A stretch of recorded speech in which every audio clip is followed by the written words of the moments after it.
Got him. It's because, Michigan won the national championship, so the world is now going to end.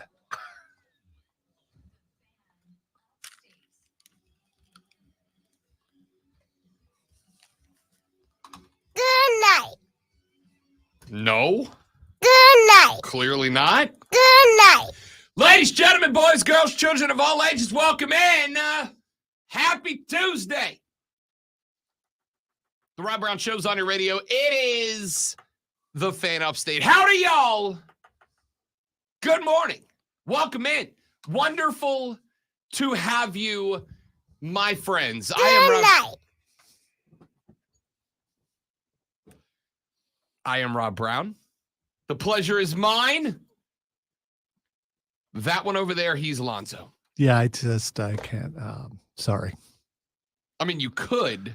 No. I just slipped. No, for sure. Yeah, for sure. That's definitely what happened. Like to drink their haterade and eat their hater tots. Said Jim Harbaugh. America. To all of us. The haters. America.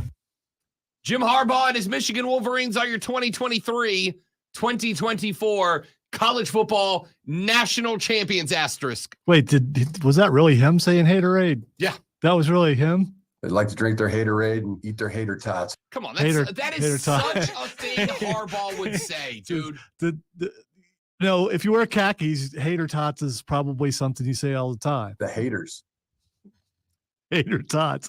I've never heard of hater tots before. They like to drink their haterade and eat their hater tots. Jim Harbaugh's such a dork, dude. He's such a dork. And not like dork in the way that it's like, I'm a dork, huh? Like he's just a dork. It just is what it is. And that's okay. We love dorks on this program. The haters. But he's just a dork, man. Listen, we're going to talk a lot of football on the radio broadcast today. And Nope. I look forward to it. Yes, we are. Nope. Darby, we're going to talk a lot of football on the broadcast today. But it's NFL playoff time, baby. Yeah. Can't wait to talk about that. They like to drink their haterade and eat their hater tots. That took too long to push. It lost the effect, but you get the point. We're going to talk, despite Lonzo's constant, frequent, and harsh, retribution for doing so. Nope. Reservations about doing so. Nope. Desire not to do so at all. America.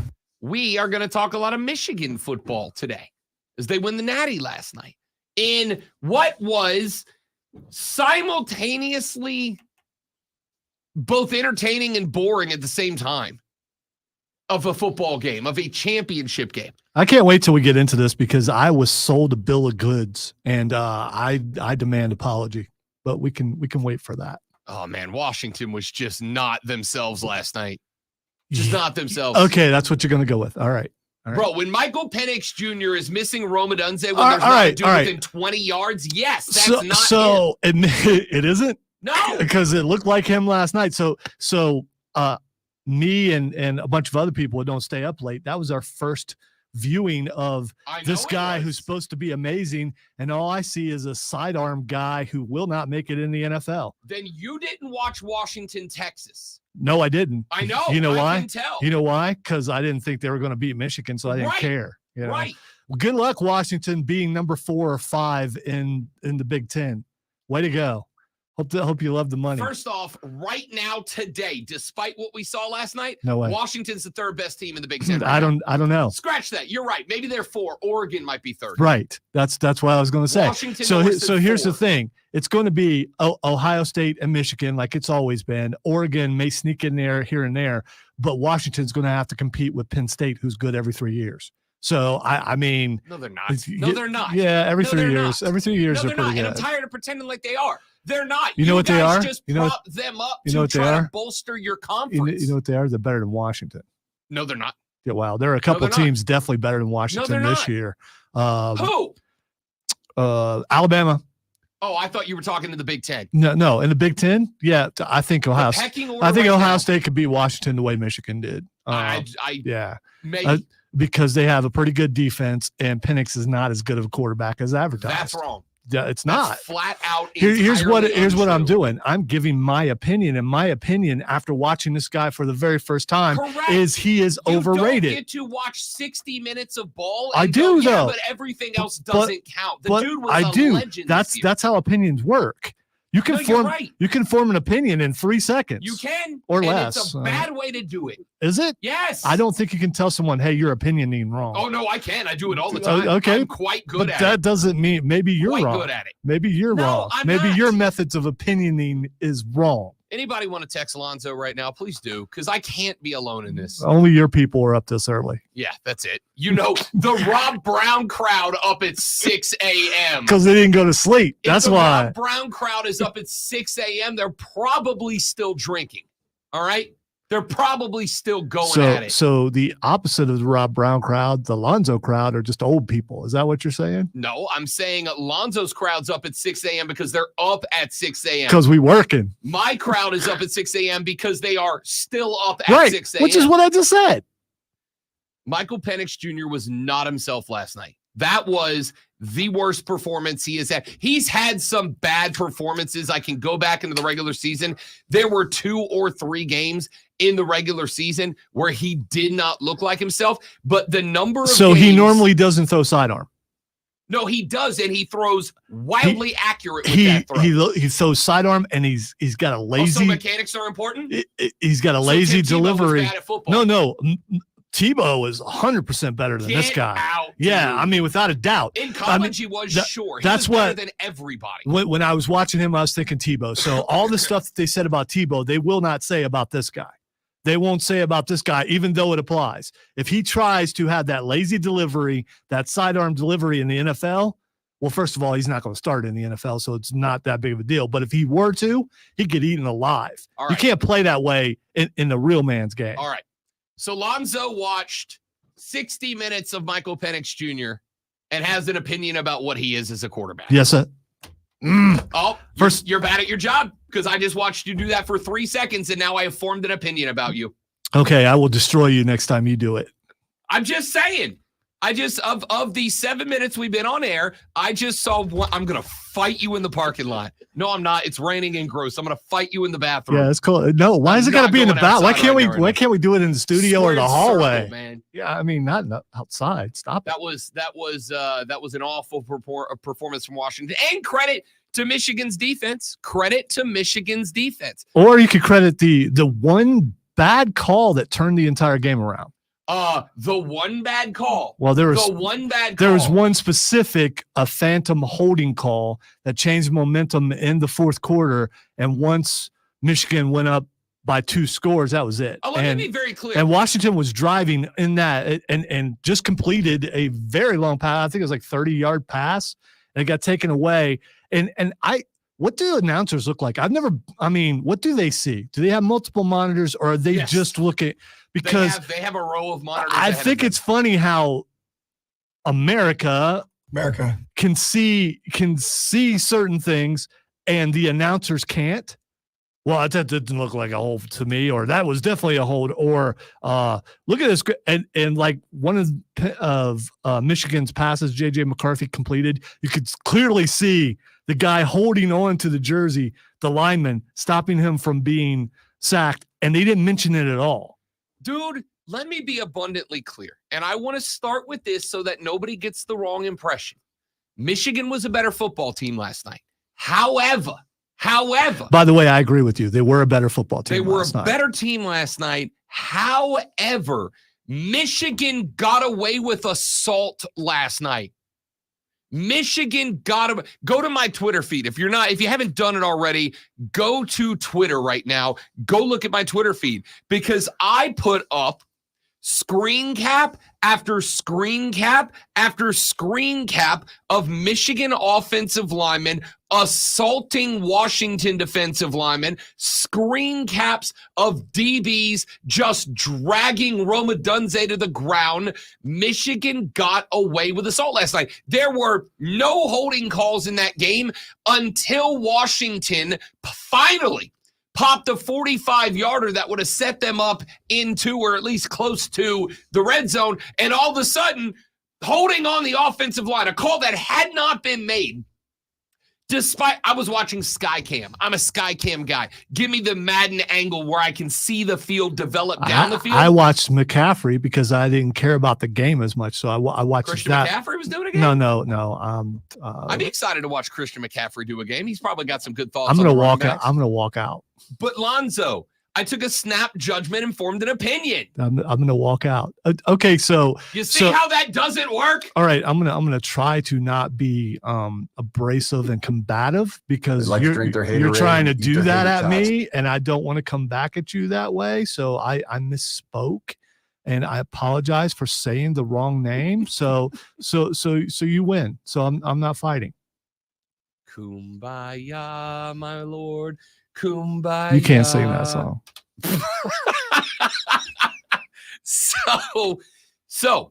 All right, now I have to push the TV show that I just learned about to the next segment. It's worth it. It's maybe the funniest thing I've ever seen. You're making me talk about the football game instead of the thing I wanted to talk about. Unbelievable.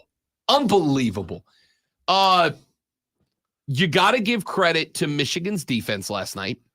McAfee, that's it. That's the guy. That's the one. Yeah. Let's go. I should have just said I watched AJ Hawk because that's the only reason why I was watching. That's fair. I like AJ. AJ is very sarcastic. I like AJ. And That's why I like AJ. Yes. The Michigan defense last night was good. Like, it was exactly what I said it was going to be. I took a risk, right? I took a risk. I said on this show yesterday that the head is saying bet Michigan, the heart it went with Washington. And my thought behind it was if Penix Jr. can pop one or two early, it changes the way that Michigan plays defense. It changes the way that Michigan plays offense. If you can dig them into a hole, they are not built to play from behind. And I thought there was a chance, but Michael Penix Jr. was not Michael Penix Jr. last night. That missed wide open Roma Dunze in the early second quarter, late first quarter, whatever it was. He had that dude had time to catch the ball, take a nap, and still score. And Penix Jr. just missed. By the way, he missed a lot of receivers. He did. There was, wide open receivers, and yeah, he was getting pressure on him, but sometimes he wasn't, and he still missed them. And it's a first impression, Rob. And I know you're cracking on me, but it's a first impression. And my I like to bring things back in. My first impression is this guy is overrated. That's my honest first impression. Look, he had a bad game. All right. He had a bad game. Is he a senior? I forgot to check. He is draft eligible. Okay, because he probably will have to transfer after that. That's what you do when you have a bad game. Well, he already transferred once. Yeah. Came over from Indiana. Because when you have a bad game, you transfer. That's what you do. He is a senior. So he will be. I knew he was heading to the show anyway. Well, maybe. Let me tell you why his draft stock got hurt last night. It was not because of his physical ability. As far as running, catching, avoiding, he is still one of the best in football. He was second on the Heisman list for a reason, and it's not because of a popularity contest. The dude is a baller, but... Hey, Tepper, find a way. Bring this guy in. This is your next answer. Go for it. Somebody sent me a tweet yesterday. They're like, we need to trade Bryce Young. I was like, I have bad news for you, pal. Let me tell you why Michael Penix Jr.'s draft stock got hurt last night. And it had nothing to do with his physical ability. The guy can hit a throw. He just looked like crap last night. It is because of what Michigan did to him. Michigan, Jim Harbaugh, the defensive staff, they deserve a ton of credit because they did something last night. They didn't do that much against Bama. They didn't have to. They didn't do it that much against Kyle McCord. They didn't have to. They had to do it against Michael Penix Jr., and it was a fan-damn-tastic game plan.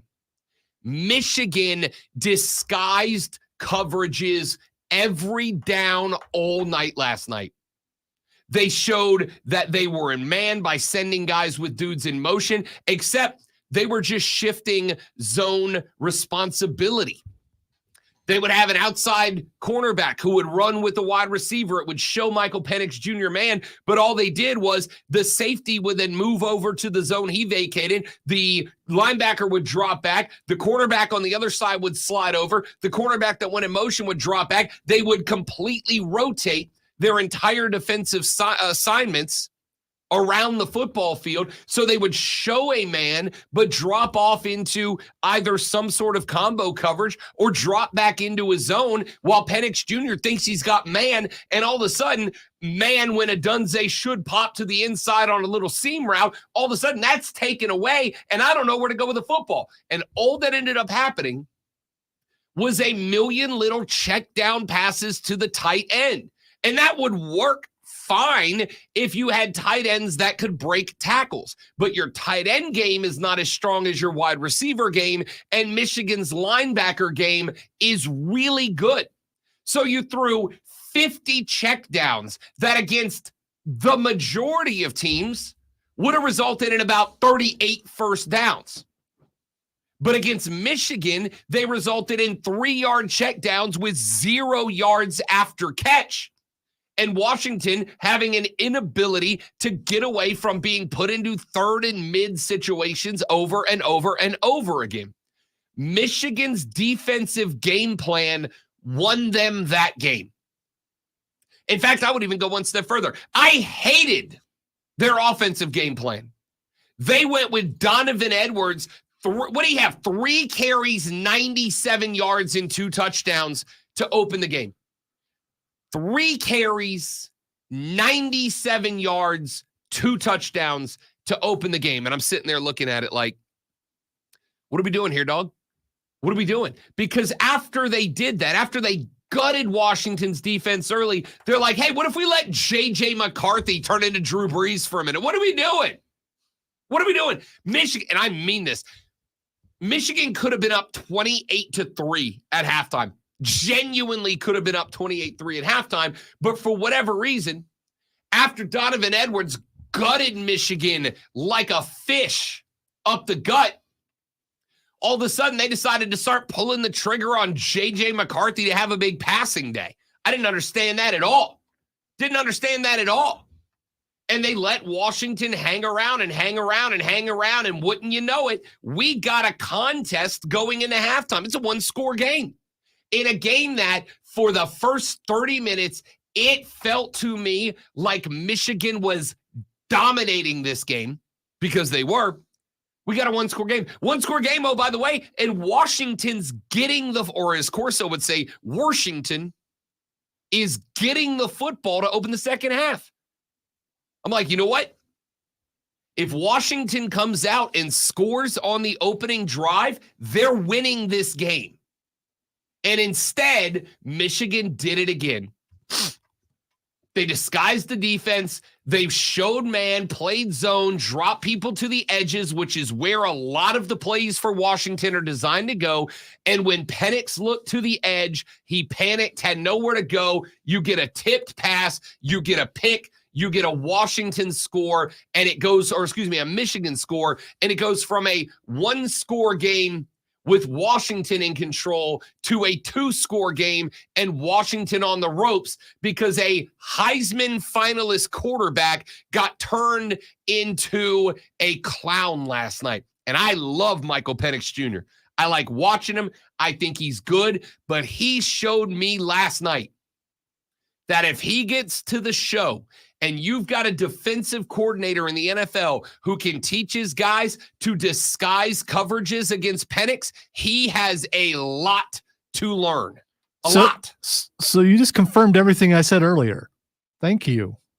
No, I didn't, because you said he's a bad quarterback. He's not a bad I said he would never make it in the NFL, and you just pointed out all the ways that someone could stop him in the NFL. There is a difference between he can't and he has a lot to learn. So it's just a matter of acknowledge he has a lot to learn. It's a matter of how I worded it. Okay. I would say so. So we are basically of the same opinion, but you just said it better. I would say that Michael Penix Jr. has a lot to learn about reading, diagnosing, and executing in the face of defenses if he wants to make it.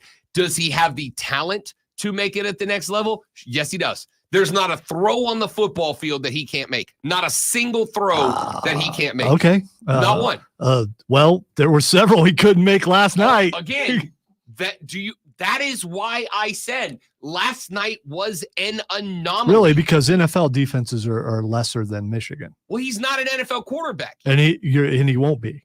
Last night was the anomaly. There were a lot of teams who tried to do to Michael Penix Jr., including a very good Oregon defense, what Michigan did, and they couldn't, including a good Texas defense that tried to do what Michigan wanted to and couldn't. And again, I do think you have to put into, I think you've got to put into perspective that Michigan is, and I said this a few weeks ago, and I've been riding it since, and I wish I would have listened to my damn self and changed my picks yesterday.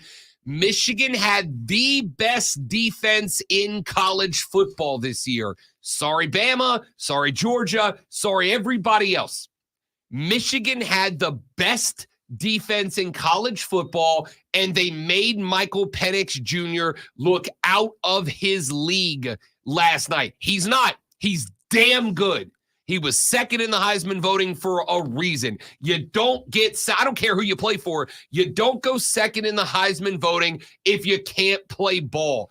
And that is where Michigan's defense and defensive game plan get a ton of credit for what they did. Hey, a ton. Congrats to Michigan. You're not going to change my mind on Penix, though. I mean, you're not, because that stuff ain't going to work in the NFL. He had a bad game, dude. He had a bad game. Against the best defense in college football, he had a bad. You know who else had a bad game? Most everybody who played Michigan this year had a bad game. Your entire conference, with the exception of you, had a bad game against Michigan this year. It is what it is. They're real good. We got to take a break. We're going to talk more. We are going to talk a lot more national championship. We turn our eyes ahead towards the NFL's wild card weekend. And as always, we ignore The haters. who are. They like to drink their haterade and eat their hater tots. I don't want to like the hater tots thing, but I do. I feel dirty. More college football when we come back on the Rob Brown Show in the Fan Upstate. FG, what are you doing up in, what are you going up in D-Town, buddy? What's up in the Motor City? Stay safe. I hear it's rough there, so I mean, you know.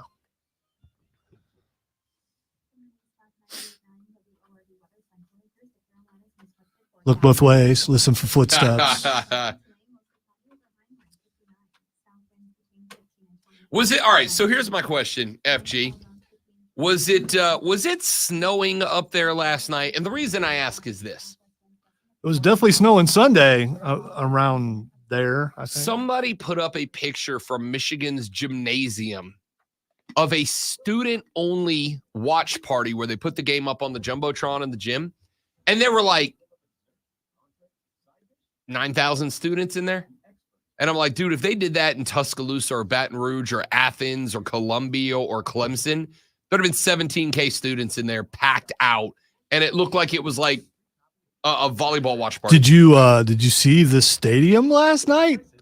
Oh, it was all maize No, blue. no, I was gonna say Yeah. those kids that are missing, they were like They were in all Houston. That crowd was loud for Michigan.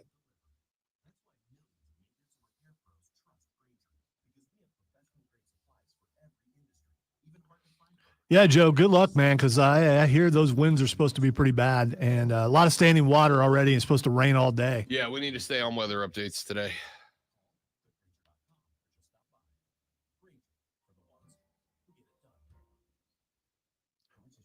Yeah, it's Michigan. They probably live there. I'm just saying. I mean, That's fair. Yeah. I was just curious. Like I mean, said, nothing I would drive you to drink more than knowing you live in Michigan.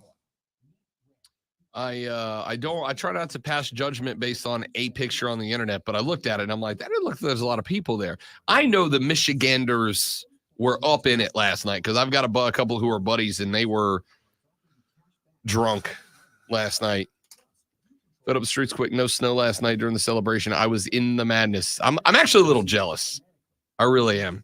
Yeah, but you're getting too old for that stuff, man. You can't be out there in the middle of that.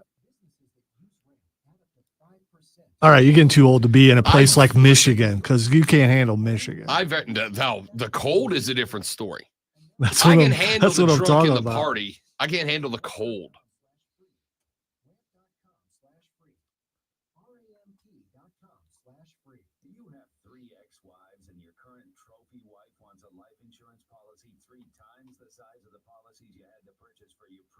Mistakes?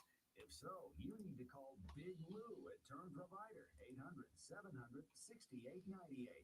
Big Lou is intimately familiar with your problems, and if you're 50 or 60 years old and in reasonably good health, a $1 million policy should only cost about $100 to $200 per month. Big Lou may have a solution for your previous policies as well.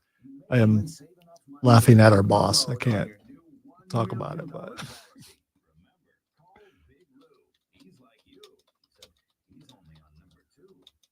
Bought a heated jacket. FG. that's a good move. It really is a good move because if you were to fall in the snow, that heated jacket would help you, melt through said snow. And Obviously you could can't play it on the stream, but I want you to know I reached up for the SAWFT button there for a second.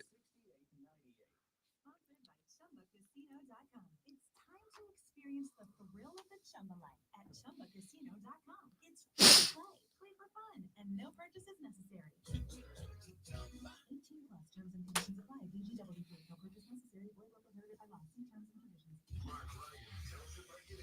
Coming up on a Super Tuesday episode of Offside with Mark, Ryan, and Diesel, all of your national championship game analysis. Plus, Washington is a brilliant case study for one college football team.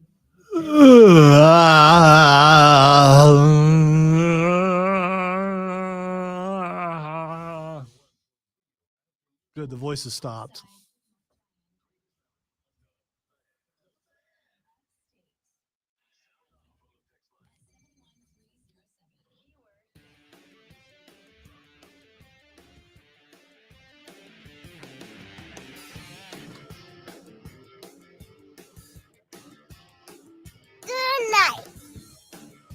Good night. I regret telling Lonzo he was incorrect about anything because I'm just going to hear that in my nightmares moving forward. You dream about evil children in your nightmares? Do they say, "Good morning, Dad"? Is that what scares you? Hey, you had to make it weird. I respect it. That's what we do. Ladies and gentlemen, welcome back to Rob Brown Show. Is on your radio. It is the fan Upstate. Rob, the great one, with you here on a not so beautiful Upstate Tuesday morning. We are going to keep an eye on the weather for you this morning because if you have not been paying attention, it's going to be nasty across the Upstate today. We do have a flood watch in effect across the area. I am looking at the radar right now. Y'all over towards Spartanburg, looks like you're getting a little bit of a break right now. The folks in the greater Greenville area, we in it, dudes. Just be glad it's not snow. I mean, because it's snow in a lot of other places. If you watch the New England game, could be getting that. I know. So, I love snow. Yeah, but you don't have to go to work when it snows. So. Correct. Although we're here now, so I mean, correct. If you are in the Upstate, please do be careful out there.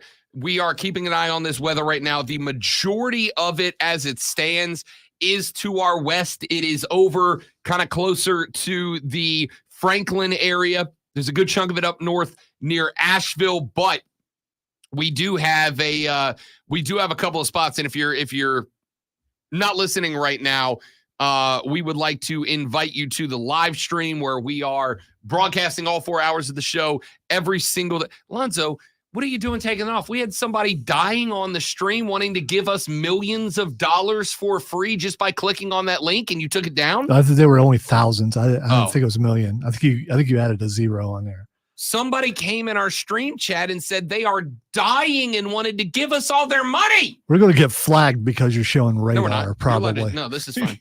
So we're keeping an eye on it. The majority of the worst of it is well to our west, over towards Dahlonega, over towards Helen, over in Georgia. But while we are hilariously inside of a nice little bubble right now here in Greenville, there is over towards Picken, easily Liberty, 6 Mile Central, down towards Williamston. It's gross right now, and all of the stuff that they are seeing down in that area, it is all starting to move up towards our direction as it moves in a nice northeastern direction.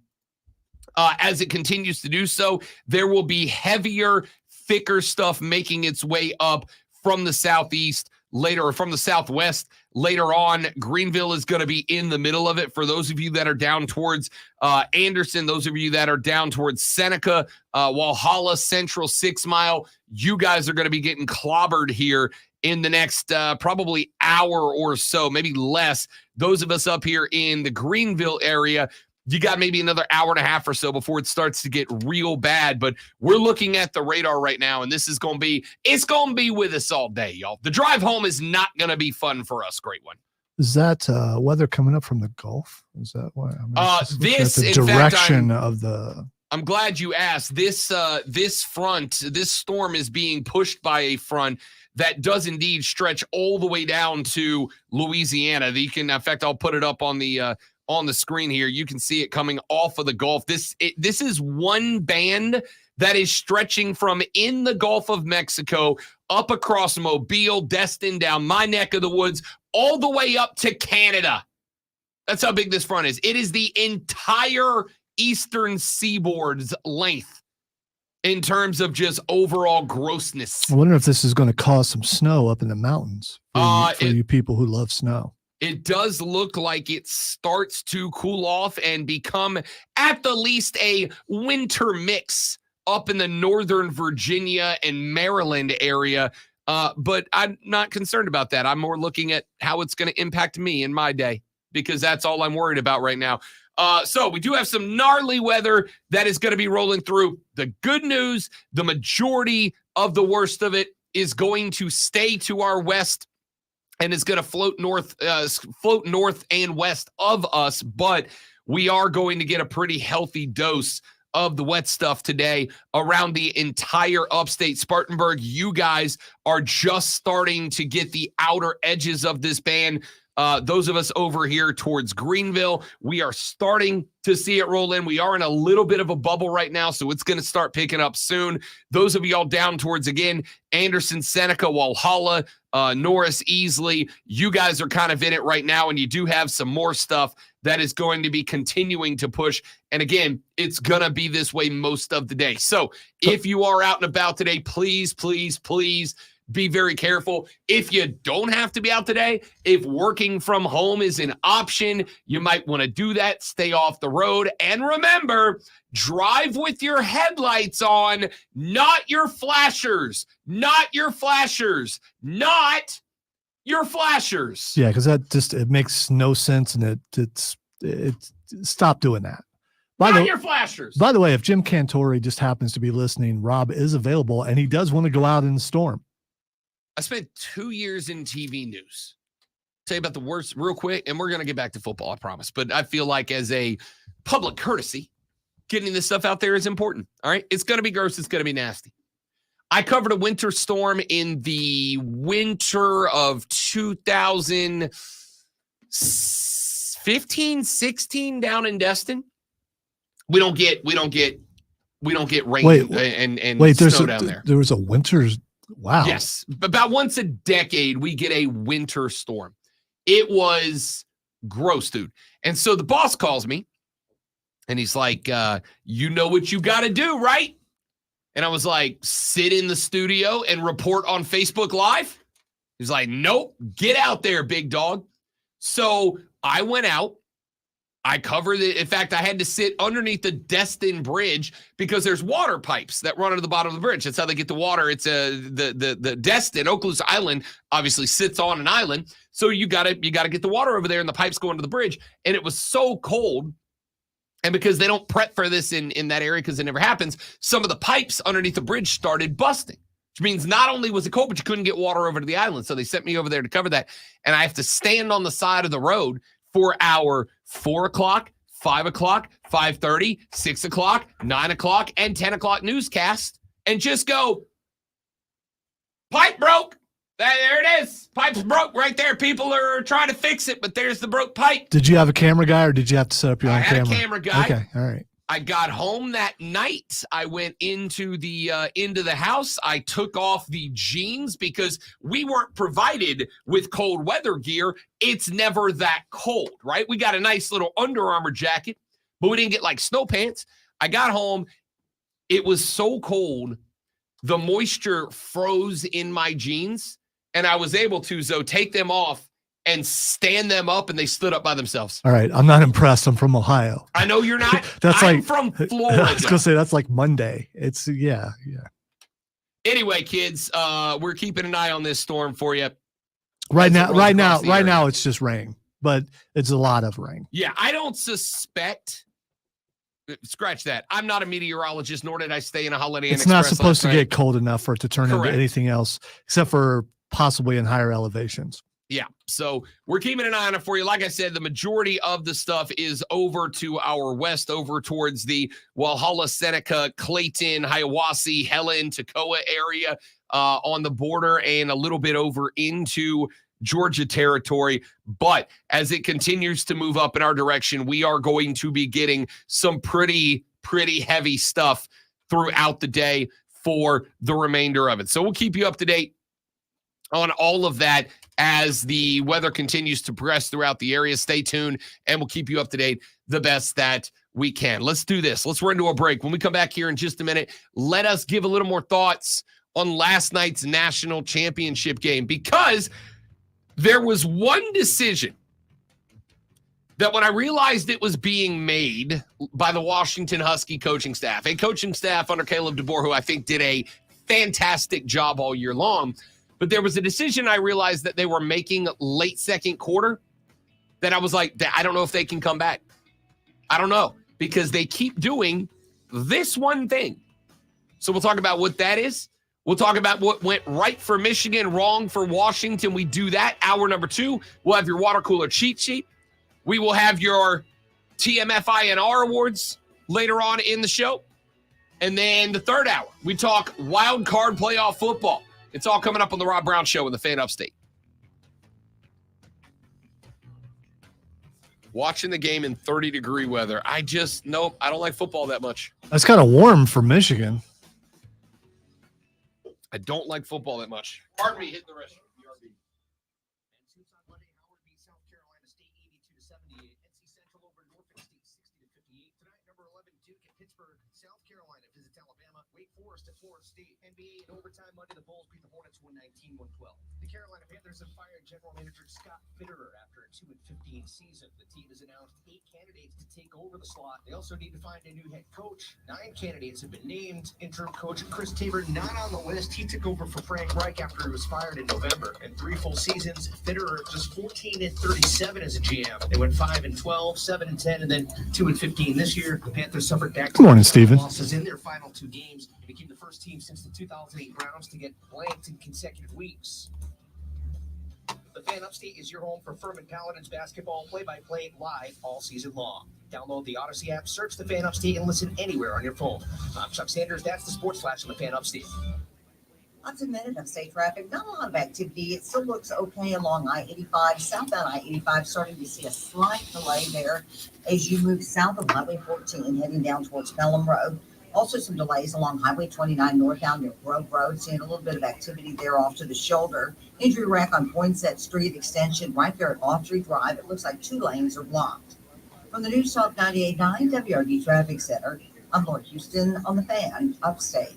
You can make the decision right now to get lasting relief from that awful joint pain for 2024. Hey, it's Charlie James. Don't go another year compromising because of that pain in your knee or shoulder. Call QC Kinetics now. QC Kinetics is the nation's leader in regenerative, non-surgical pain relief. Your body has what it needs to restore and repair that damaged joint tissue, and QC Kinetics can make it happen. No drugs, no surgery, no downtime. The future of pain treatment has arrived, and QC has tens of thousands of satisfied patients all over America. America. People with back pain, hip pain, any pain associated with arthritis or injury. This is not a Band-Aid. This is a revolutionary treatment that can get you moving again, get your life back. And listen, it's non-surgical. This year is the year you decide to fight back against that pain. Take the first step now. Steven, what's up, buddy? Welcome in. Good to have you, pal. Consultation on the calendar today.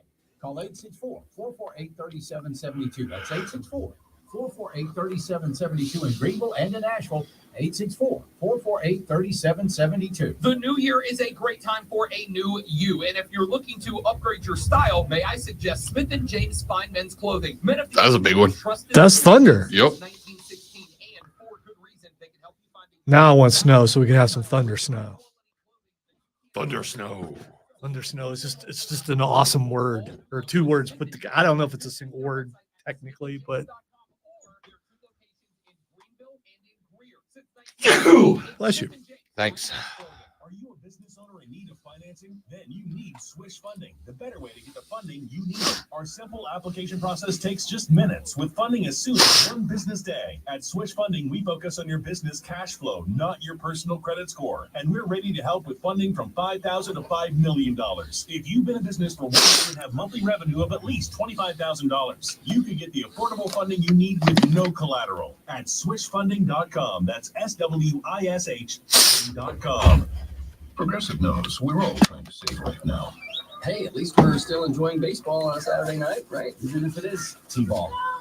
Yeah, but tickets to the majors are just so expensive now. And who knows, maybe we're seeing a pro in the making. Sure, in 20 years. How is he safe, bro? This upstate. I do believe, Jesse, we went 40-something minutes without even mentioning the cheating scandal.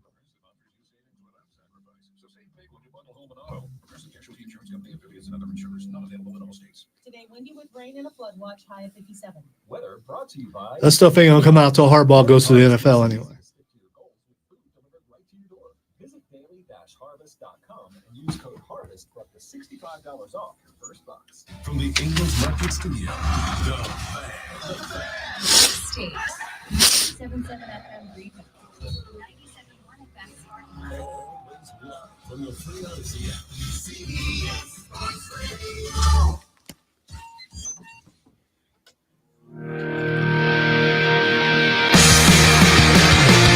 The Rob Brown Show back on your radio, wrapping up hour number 1 here on a gross, nasty, wet, ugly Tuesday morning. Robin Lonzo with you. What your thoughts on last night's national championship game and the season that was in 2023 as college football enters its hibernation period? We are about a month away, a little over a month away from National Signing Day.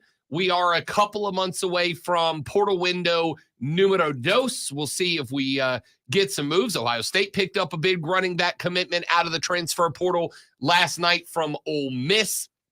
We'll talk about some of the other moves that are being made in and out of the window right now. But this national championship game last night, want to hang on that for just a few more minutes. And we will start with this. One of the things that absolutely blew my mind last night, one of the things that I genuinely did not understand last night, why it was that Washington was trying so damn hard, especially in the second quarter, to establish the run against the best run defense in football, and to do so with a running back who had a petrified leg because of how banged up he was. Dylan Johnson got hurt on like his second carry of the night. It was a good carry, though. Good carry. I mean, he was running hard. If he was healthy, think of what he might have been able to do in that game. Yeah. My thought was, how do you feel if you are Tybo Rogers or Will Nixon or Jalen McGillen or Jalen Polk or anybody else capable of running the football? There was not another running back on the team that got more than 2. In fact, there was only one who got 2 carries. Everybody else got 1 carry. They just kept going back to the well with Dylan Johnson. Now, it doesn't look that way on the stat sheet because Penix Jr. threw the ball 51 times and they ran it 20. Okay? 71 offensive plays is a big number. They threw it over 50 times, but you got to keep in mind, a heavy chunk of those throws came late in the game where Washington was like, all right, we're down 1, we're down 2, we got to make some stuff happen. Now we have to throw the ball. But they were really genuinely trying to establish the run last night, and I did not understand it. You are running it, that you're doing what Bama was doing. You're doing what cost Bama the game in overtime. You're running into the teeth of the best run defense, arguably, in all of college football. I didn't get it.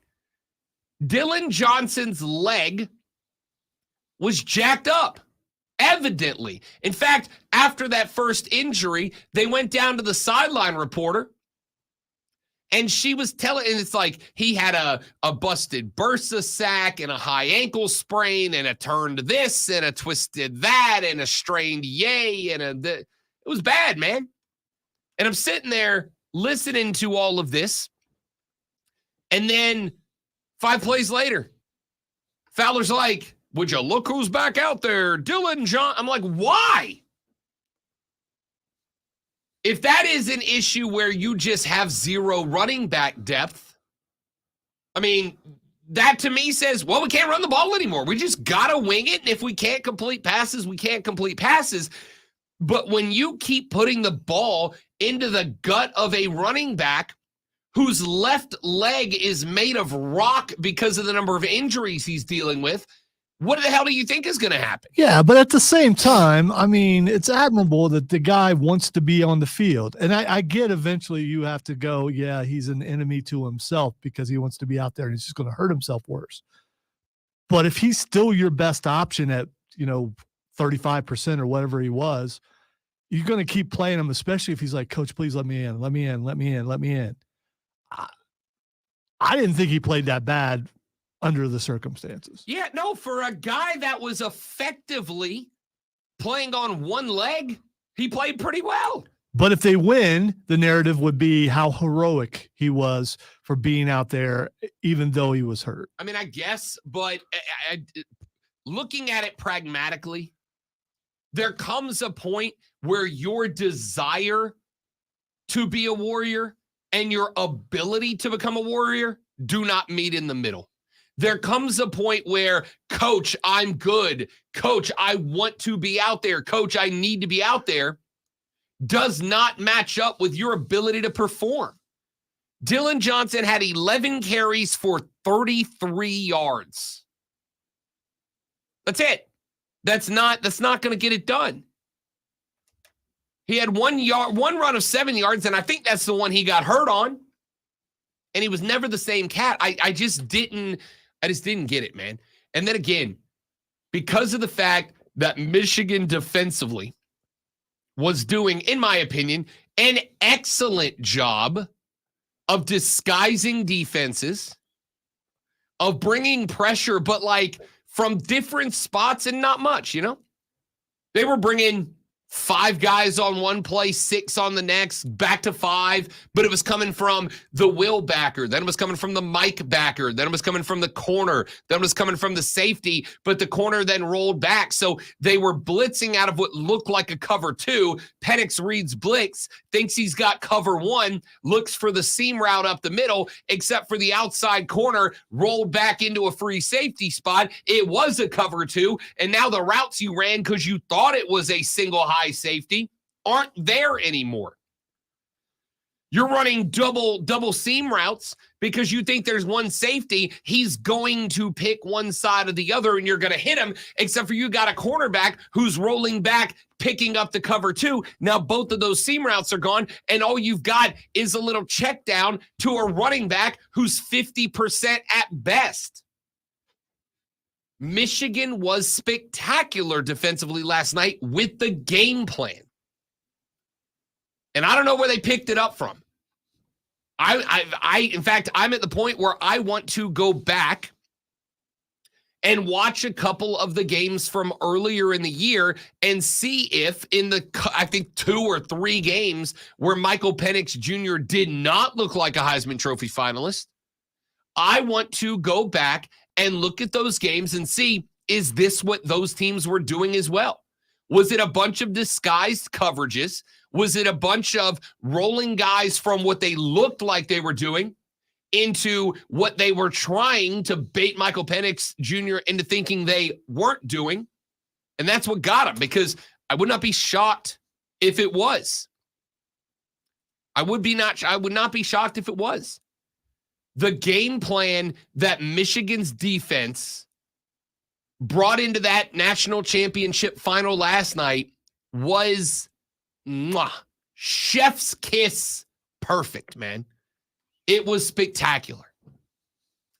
And credit to the dudes out there wearing the maize and blue, because they executed it to perfection. Michigan was the better team. Don't get me wrong. Let me be very, very clear. Michigan was getting away with assault last night. Even the great Tim Tebow was frustrated with it last night. It is what it is. To the point that, and Lonzo brought this up earlier, to the point last night that I'm like, Fowler, Herbie, what are we doing? How can you not talk about this, right? Like, how can you not talk about it? And granted, I know exactly why they weren't going to talk about it. Exactly, because ESPN and the college football playoffs, and we'll talk about this coming up in the water cooler cheat sheet, are in the midst of negotiating to add 6 more years of the college football playoffs being solely and exclusively owned by ESPN. They need these games to look as good as they can. They are putting north of $1.2 billion into the college football playoff to own its outright rights for 6 years. They need it to look great, but I'll tell you right now, the ACC caught a black eye last night because the ACC officiating crew that was out there was embarrassing. Why would they pick the ACC? That's, as soon as they said it, I was like, okay, why do that? Conference officiating crew. Neutral conference officiating crew, bring and in it rotates through them. Bringing in, well, an SEC crew then. Yeah, that would have looked wonderful. Ladies and gentlemen, welcome to the Big Ten championship game. National championship game officiated by the other conference that everybody else in America is wary of right now. Well, that's the only way that the SEC would have been represented in the national championship game this year. Those ACC officials were a joke last night. But, now, let me consistent with officiating across the board this entire year. Oh, the ACC refs? Yeah. No, I'm talking about officiating in every sport this year. It seemed to be like this. Listen, y'all want to know why Rob Brown is Team RoboUmp? That's why. That's why Rob Brown is Team Skycam / RoboUmp. Right there. That's the reason. Now, I understand that holding is subjective. Go to my Twitter page at the Rob Brown Show. If you got the phantom call for one thing, there's no way that was holding. But the holding that they were not calling, when you have arm fully extended in the camera shot, stopping your quarterback JJ McCarthy from being sacked, and the announcers just don't even notice it and say, wow, that's good blocking. It's like, is it? Okay, because they just got called for something that was not that. And I don't get it. Man, there were spots in that game that the officiating was so embarrassingly bad, and the overwhelming majority of it hurt Washington, not Michigan. I still think Michigan wins that game, but let's be real clear. Third, fourth quarter, Lonzo, there were a couple of spots there where it really did feel like Michigan was doing their damn best to let Washington stay in the game. Absolutely. Right? And I watched the fourth quarter this morning, and it was a 1 touchdown game. And that phantom call kind of changed the direction of the game. Michigan still had to execute, but it's easy to execute when you got a little help. Yep. There were multiple spots that the Wolverines left the door open for Michigan to walk through it, and Washington couldn't do it. But it makes it much more difficult to do when your defensive line, when your wide receivers are getting mugged and nothing's getting called. And then when Penix Jr. finally hits a guy down the sideline, all of the sudden, nope, can't do that. Man, that's a bad look. It's a bad look. And I knew it was going to be that way as soon as they announced the officiating crew was an ACC officiating crew. You know what's a real good look? Lonzo, doing the sports flash. Not only is it a good look, it's a sexy look. The college football national championship belongs to the Michigan Wolverines after they knocked off the Washington Huskies 34-13. Blake Corum and Donovan Edwards carried the ball for 100 yards and 2 touchdowns each as Michigan totaled 303 yards on the ground. Michigan held a Heisman finalist Michael Penix Jr. to just 27 of 51 for 255 yards and a single touchdown, and Washington to 46 rushing yards and no touchdowns on the ground. With the college football season over, Vegas has released their odds for next season's championship. Georgia sits on top at 17-4, followed by Alabama at 6-1, Ohio State at 8-1, Michigan and Texas both at 9-1. Clemson, by the way, is 35-1. We are your home for Furman basketball. Tune in tomorrow night at 6:30 as the Paladins take on the Citadel right here on your home for Furman Sports. The Fan.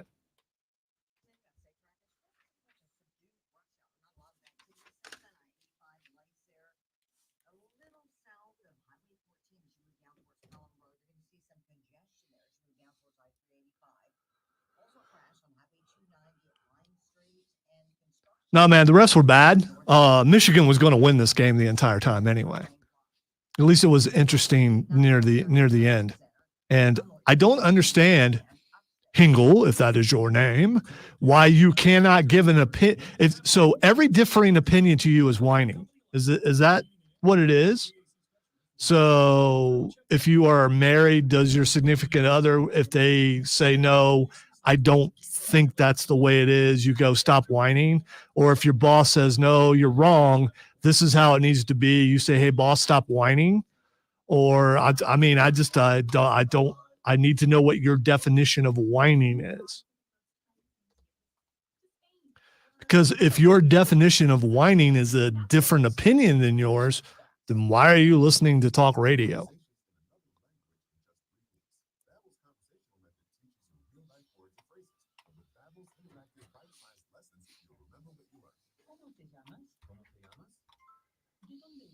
I've addressed the whining comment, by the way. I want by Hingle. I want to explain to me why a differing opinion is whining. I can use a whining voice. I can't stand a stupid Michigan Wolverines. Why does Ryan Day suck? I don't know. I mean, I can whine if you want me to.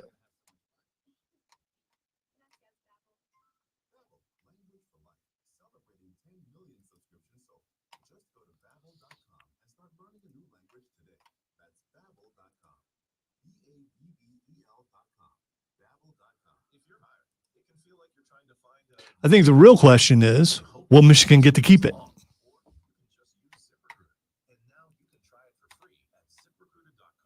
We won't find out till probably sometime in the summer.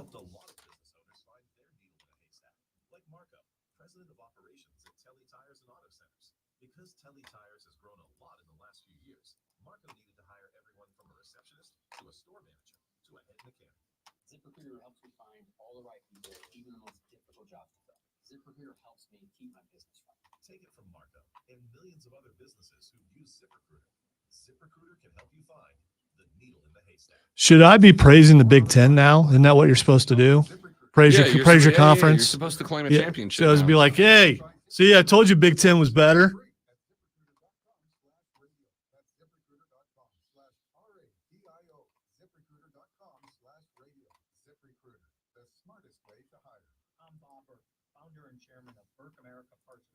Family of brands that includes RepairClinic.com, an appliance and HVAC parts solution company that's grown into an international brand. Before AmericanEagle.com, we partially launched a new technology platform developed by Smith and James in the first break. 10-4. technology to a whole new level with digital marketing, software development, and business insights into our key markets, appliances, HVAC, and outdoor power equipment, and did so both on time and on budget. AmericanEagle.com has the resources, experience, and talent needed to produce solutions. Our new technology platform, developed by AmericanEagle.com, has produced tremendous results with higher traffic, conversion, engagement, and online revenue. If you have any home repairs you need to take care of, check us out at RepairClinic.com. If you need a world-class website or technology project, then I would highly recommend AmericanEagle.com. Call AmericanEagle.com at 773-NETWORK. That's AmericanEagle.com, 773-NETWORK. The Fan. Upstate. WYRD Greenville. WORD Spartanburg. WFBC HD3 Greenville. W249DL Greenville. W246CB Spartanburg. Always live on the Free Odyssey app. Man, check this out. We're on official Rob Brown lockdown. Represents King of Green. Yeah. Unfiltered sports talk. Manufactured locally for the Carolinas. This is the Rob Brown.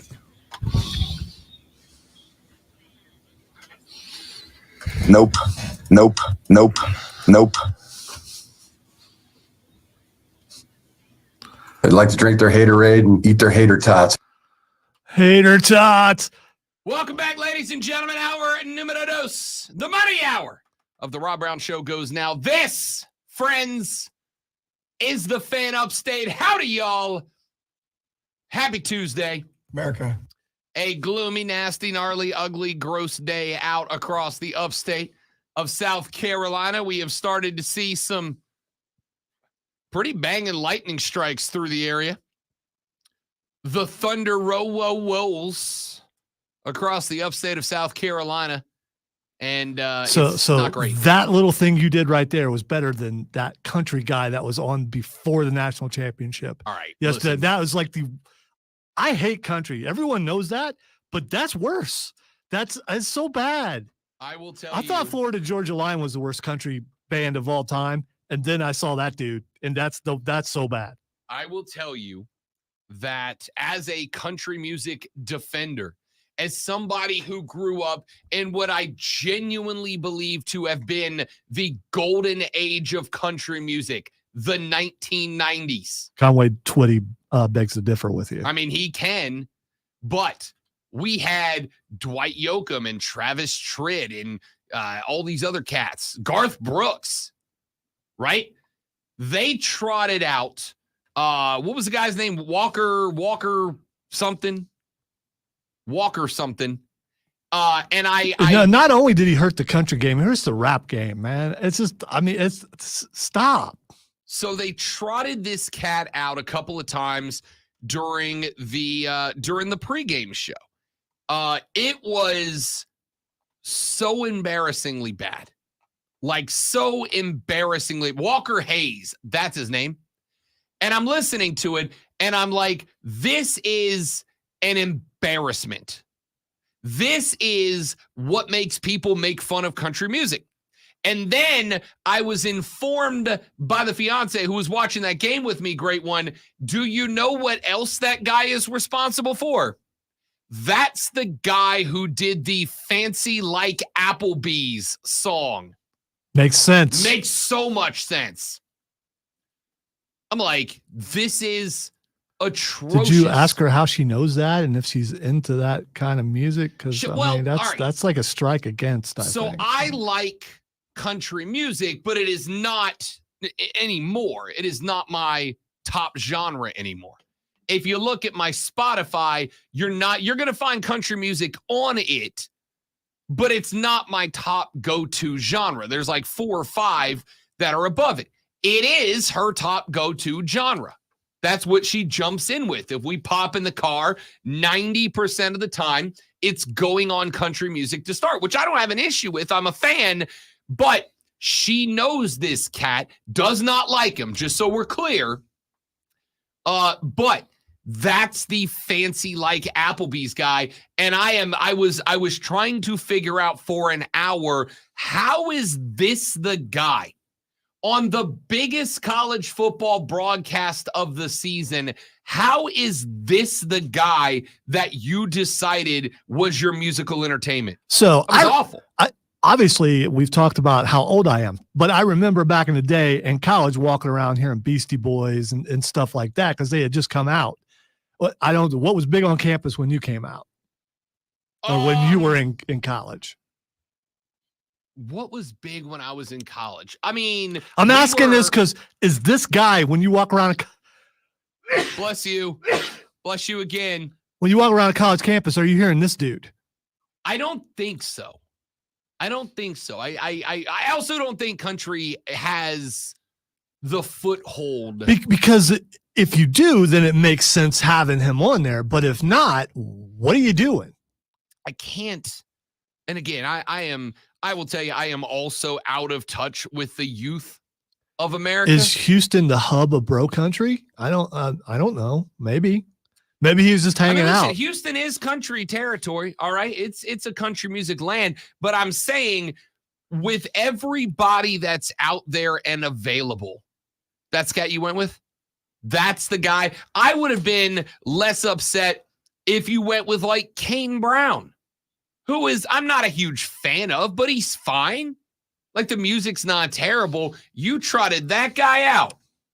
That's awful, man. That's terrible. And him trying to work the little crowd that was there, it was kind of sad. Yeah, it was real bad. Yeah. It was real bad. All right, ladies and gentlemen, you have less than an hour till you have to go to work, and it's a bad day. So make sure you give yourself plenty of times because the roads are going to be slippery out there, America. But when you get there, when it's time to clock in, when it's time to take break number 1, and when it's time to start talking sports with the amigos, you are going to need this. Are you ready for the playbook of the peculiar, the almanac of the absurd, and the encyclopedia of the extraordinary? Well, you better be, because we're diving headfirst into the 3 top stories that will have your coworkers saying, "You hear that?" America. even before they take their first bathroom break. No. Here we go. Welcome to the water cooler cheat sheet on the Fan Upstate. The haters. It is the water cooler cheat sheet, the top 3 sports stories before you get to work and start genuinely talking athletic competition with your coworkers on smoke break number 1. Ladies and gentlemen, we begin with item number 1. Your 2023-24 college football national championship has been claimed and will shortly be vacated by the Michigan Wolverines. I said going in that this game played one of 2 ways. Michigan gets put in a hole early and they have to change everything about their offense and lose, or Washington gets in a hole early and they have to scrap to get back into it and can't. It ended up being the latter. 34-13 is your final in a game that, for the record, while being, frankly, somehow both entertaining and bad at the same time, was more competitive than the final scoreline might ultimately indicate to you. Remember, it was a 1-score, 7-point game at the half. Washington got the ball coming out of halftime, but a tip drill INT allowed the Wolverines to put 3 up on the board. All Washington could do the rest of the ride was 1 more field goal, and that was all she wrote, with Michigan stacking a couple of tutties in the 4th to put this thing away. J.J. McCarthy, what did I say you needed out of him? I don't need him to go win you the game. I just need him to go not lose the game. Well, Michigan did try to give J.J. McCarthy the opportunity to lose the game. For whatever reason, after Michigan went up 14-3 at the end of the first quarter, after they had already seen Donovan Edwards run the ball 3 times for 97 yards and 2 touchdowns, they started having J.J. McCarthy throw the ball. They put up 14 in 2 possessions, and then they were only able to get a field goal in their next 4 because they were throwing the ball. He ends 10 of 18 for $140, no touches, no INTs, and a 58 QBR on the night. It was on the ground that Michigan got it done. Blake Corum, 21 carries, 134 yards, and 2 touchdowns on the ground. Donovan Edwards, 6 carries, 104 yards, and 2 touchdowns on the ground. As a team, Michigan ran the ball 38 times for 303 yards and 4 touchdowns. That is an average of 8 yards per carry. Now, Rob, why did you bet Michigan? Why was this not obvious to you? Again, I said yesterday on the show, this was a brain versus heart bet to me. The brain said the run defense makes it impossible for Washington to win. Theirs is one of the worst in college football. Michigan's is one of the best. There's your ball game. The heart said Michael Penix Jr.'s a dude. He has got maybe one of the best 5 wide receiver rooms I have seen in college football. I think some people maybe jumped to some conclusions by saying it was the best of all time. It most certainly was not. 2019 LSU's wide receiver room was the best you have ever seen. But it's real good. And the heart said it takes one early dagger from Michael Penix Jr. to flip the chemistry of this game on its head and put Michigan in an uncomfortable spot. However, it was Michigan that came out first, scored on the opening drive, gashed the Husky defense right up the gut. They did not know what the hell to do, and then it was all downhill after that. The Wolverines win the 2023-2024 college football national championship asterisk. Item number 2. Speaking of college football, there have been plenty of, I think, justified issues with ESPN's involvement in the college football playoffs and national championship game. And that is not going to go anywhere. The news broke yesterday evening that the college football playoff and ESPN are currently negotiating to a 6-year extension on their current CFP contract. There are 2 years remaining on the college football playoff television rights deal that they signed with ESPN. They are working on an extension that would add 6 new years as well as bump up the pay for the final 2 years that are still there. ESPN, however, is, as of right now, not the only one that the CFP is allowed to negotiate with. And I suspect you will see some heavy hitters chime in.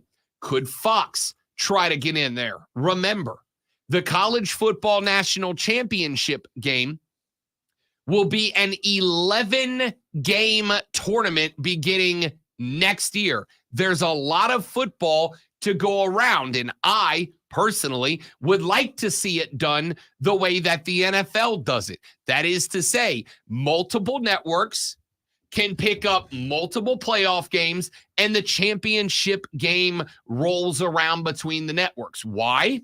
Mainly because I think that if ESPN has what is expected to be the value of this contract, about $1.3 billion with a B dollars.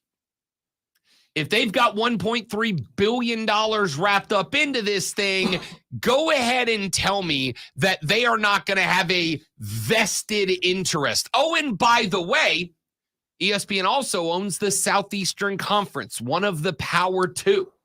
So tell me that there is not a very lucrative financial reason for the ESPN folks to be directly involved with the way that the playoffs shake up. And I'm not just talking about the television side of it. Is it a conspiracy theory? Meh, a little bit. Is it an outlandish one? No, I don't think it is at all. If this goes through, and it will, There is one possible way that it doesn't. And I'm going to tell you, I find this interesting, and I'm going to tie in another story to this. With a $1.3 billion price tag on the line for the rights to broadcast the college football playoff. $1.3 billion. There's one other player I would be intrigued to see get involved. Amazon. Amazon picking it up. Now, that's not that ludicrous. Amazon went in for over ability to get Thursday night football. That's not playoffs. That's just regular season, primarily pretty bad football. If Amazon can come to the table and put a Billy on the table, maybe we see some games split up. Oh, by the way, I was told yesterday that Amazon has begun to get into the negotiations, Lonzo, to be the new home of WWE's Monday Night Raw. They jumped into the negotiations with WWE shortly after SmackDown and NXT found their new network homes. Raw has now put in a large bid to become the new home of Monday Night Raw. Well, that is a huge contract. And if Amazon is in for that, I could see them trying to get in on the negotiations for the college football playoff. See, here's the problem. And for both, for wrestling and for football, at least I believe, have enough people unplugged to where it makes more sense to pretty much go online only. I will tell you that because you're deciding that another audience, the audience that still has cable or dish or DirecTV or terrestrial, the rabbit ears outside. What you're saying, there are still some people that have those. You're saying those people, there's not enough of them, and the online is more now. No. What I'm telling you is, and this is a really, really hard thing to accept as a fan, as a viewer, they don't give a single rat's about you. No, but they care about the money, and viewership brings Correct. ad dollars. And if you can't, and it's hard to figure out how many people. I think you're losing money by doing that. But maybe you're not.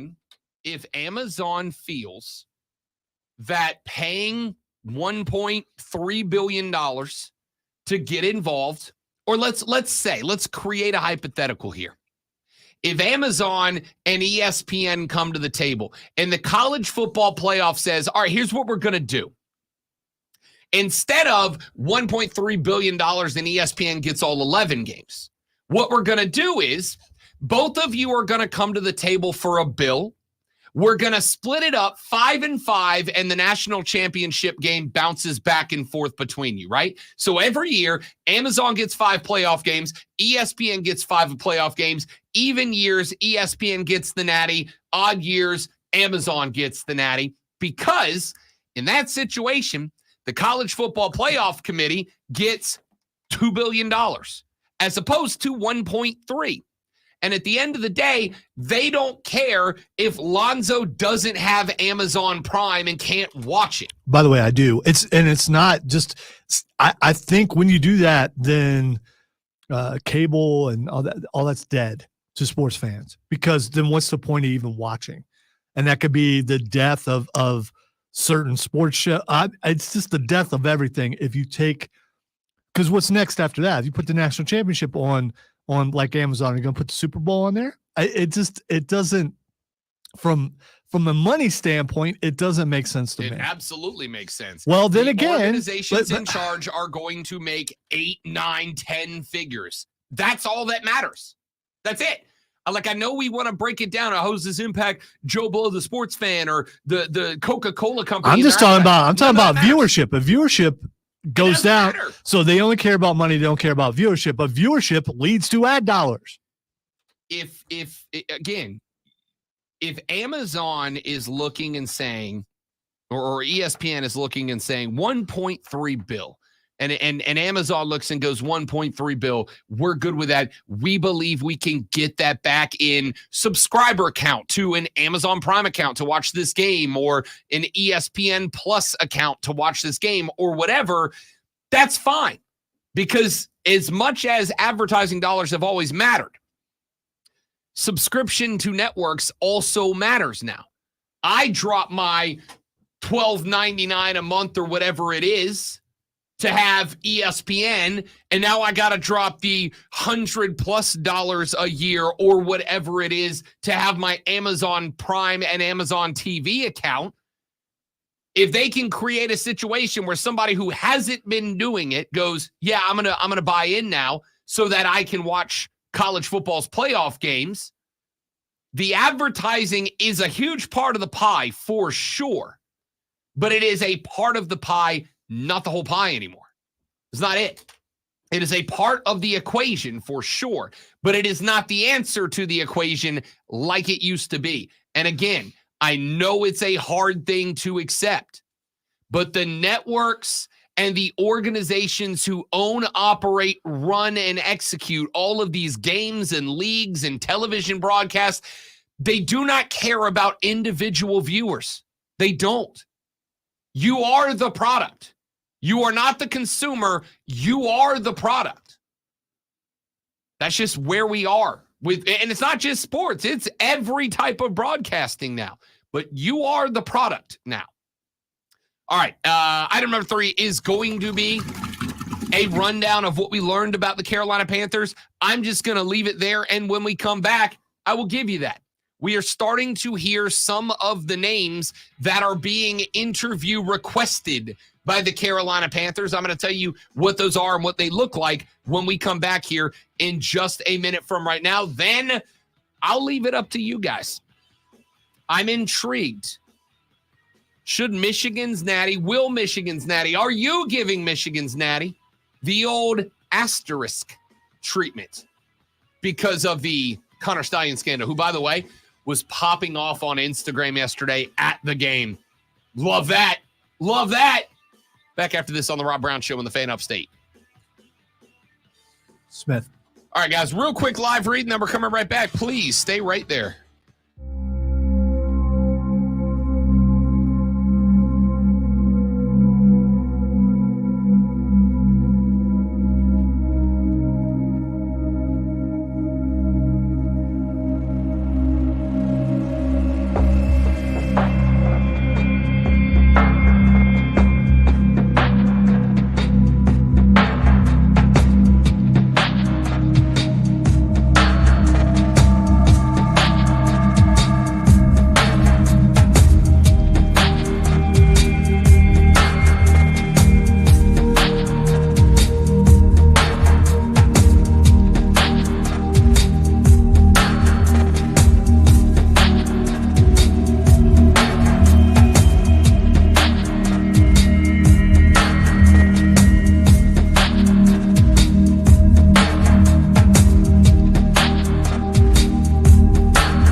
ladies and gentlemen, we're back. Thanks for hanging in there.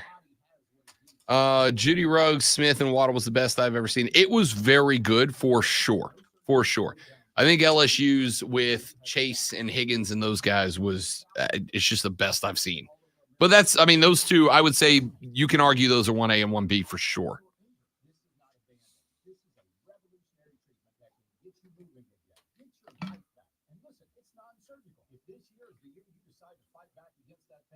Take the first step now. Call QC Kinetics. Get a free consultation on the calendar today. Call 864-448-3772. That's 864-448-3772 in Greenville and in Nashville. 864-448-3772.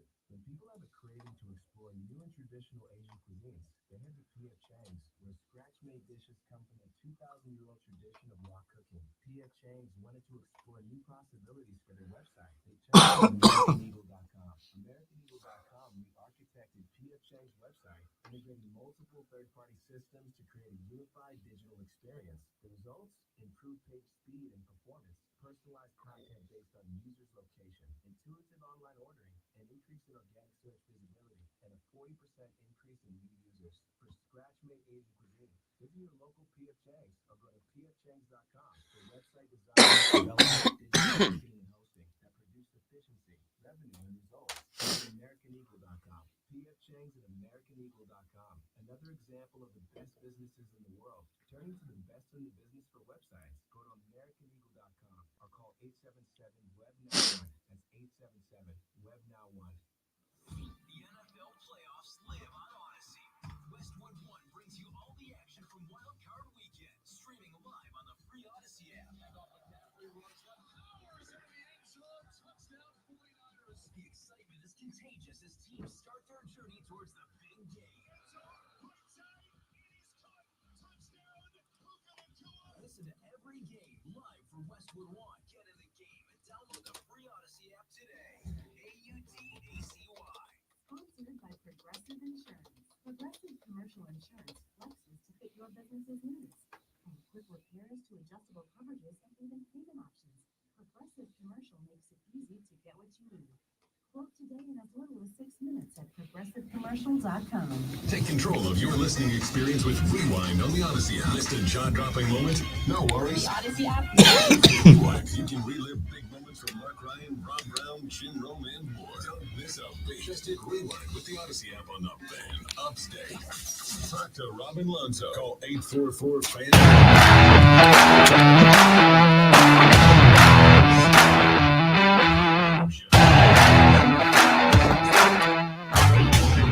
The Rob Brown Show rolls on. It is the Fan Upstate. Welcome back, ladies and gentlemen. Rob, Lonzo, and you. Be a part of the radio broadcast, 844-326-3663. That is the phone number to be a part of the show. Carolina Panthers yesterday making a move. Scott Fitterer released as the general manager, and we now have a list of names that the Panthers have made requests for interview with. Those names include Giants assistant general manager Brandon Brown, Buccaneers assistant GM Mike Greenberg, Chiefs VP of football operation Brant Tillis, Eagles assistant GM Alec Hallaby, Saints assistant GM Kai Harley, Ravens VP of football administration Nick Mateo, Colts assistant GM Ed Dodds, and Raiders interim general manager Champ Kelly. I will tell you that getting the GM pick right is just as important as getting the head coaching pick right, but the Carolina Panthers are obviously in a very unique position. This is the first time in years that they have both a GM and head coaching vacancy at the same time. It is most important, not that you get the GM job right, not that you get the HC job right, but that you get those jobs right together. Not you got to get a good GM and you got to get a good HC. You got to get a good GM and a good HC that mesh, that work well together. One of the things I am intrigued by is the relationship between general managers and head coaches in the National Football League. I think a lot of the dynasties that you look at, you see a good relationship between the head coach and the general manager. Lonzo, what do you think is the word you would use, or how would you describe the relationship between Andy Reid, the head coach of your team, and Brett Veach, the GM of your team? I would say it's a great relationship. Yeah. I mean, look at what they're doing on the field. Yep, for sure. And when it comes to drafting and all that stuff. San Francisco. Although, really quick, letting your tackles go and bringing in the tackles, I question that. Yeah, but again, I think there were financial reasons behind that too. That's the tough part of a GM's job. Is it's very easy to go, our last tackles were better. Yeah, they were. They were also dramatically more expensive, and you had Mahomes and Kelsey and all these other cats that had to get paid. Money eventually, the piper comes due. Those kind of problems Carolina would love to have. 100%. John Lynch over in San Francisco right now. John Lynch is the GM. He and Kyle Shanahan have a wonderful relationship. In fact, I was watching, and I can't remember who it was, one of the players the other day was telling the story about how when Shanahan got to San Francisco and they started working together, he was like, look, man, like this is what we need to do. And John Lynch basically said, my job's not to stop you from getting your guys. My job is to make sure that we can get you the guys that you need and make sure that the numbers all line up. Eric DeCosta, general manager of the Baltimore Ravens. He and John Harbaugh, from what I understand, have a very good relationship with each other. Getting those two guys on the set, getting guys that are talented in both spots and are on the same page and work well together is remarkably important. It is the most, and I mean this,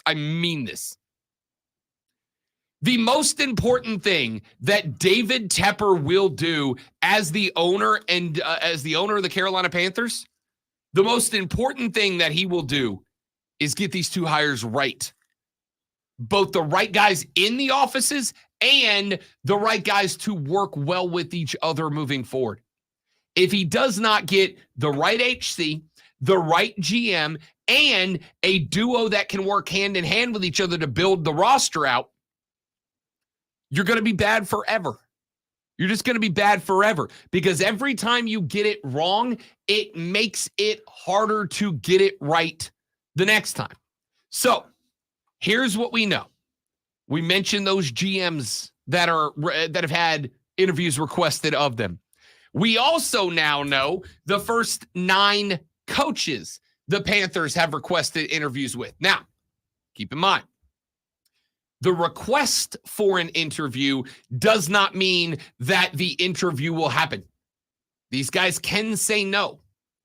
Like I mentioned, you are in a spot right now where you have got national sports writers of significance openly warning top-tier targets to avoid Charlotte, to avoid Dave Tepper. Lions offensive coordinator Ben Johnson.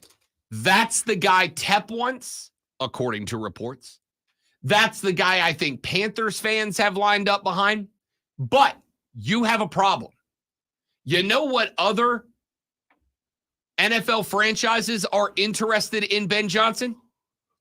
Every one of them with a head coaching vacancy. This is the hot name. Outside of Tepper signing the highest paid head coaching contract of all time, what's the point of coming? Now, you do have a little bait you can dangle on the hook for Ben. That is to say, we will let you sit in on the GM hiring process, yeah?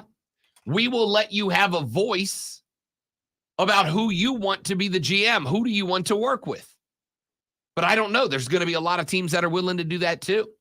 So short of signing him for what Pro Football Talk referred to as not windfall profit, but hazard pay for having to work with Dave Tepper, I don't know if you're going to get the guy. Here's the other names that are in the mix. Texans offensive coordinator Bobby Slovic. I actually really don't hate that. Texans won the division this year. Now, granted, it took the Jacksonville Jaguars having the biggest collapse of any team in the NFL this year, arguably. But Houston's offense under rookie quarterback C.J. Stroud and with a good wide receiver core looked pretty good this year. Bengals offensive coordinator Brian Callahan, another interesting name. Joey B goes down. Jake Browning and his girlfriend carry that team to success down the stretch. Not making the playoffs, but surprisingly better than we thought they would do when Joey B hit the skids. I swear to you, Lonzo, if this one happens, I mean this. This is not me being facetious or exaggerative. If this guy gets hired, I will openly root against the Carolina Panthers next year. Cowboys defensive coordinator Dan Quinn. If Dan Quinn gets this job, if he is the only one of these 9 who accepts an interview, if Dan Quinn gets this job, I swear to you, I will openly be hostile to the Carolina Panthers next year. What did Dan Quinn do to you? The Atlanta Falcons. He failed hilariously with the Atlanta Falcons. Hey, Rob, who succeeds with the Atlanta Falcons? Dan Reeves. How long ago was I don't that? think he's in the game anymore, though. Yeah. So what I'm saying is, so you're holding something against a guy who, when no one's successful with. Yes, you're gonna retread a guy who failed in a program that's worse. By the way, I agree with you. I hope they don't make that move. If Dan Quinn gets hired, you have my word as a man.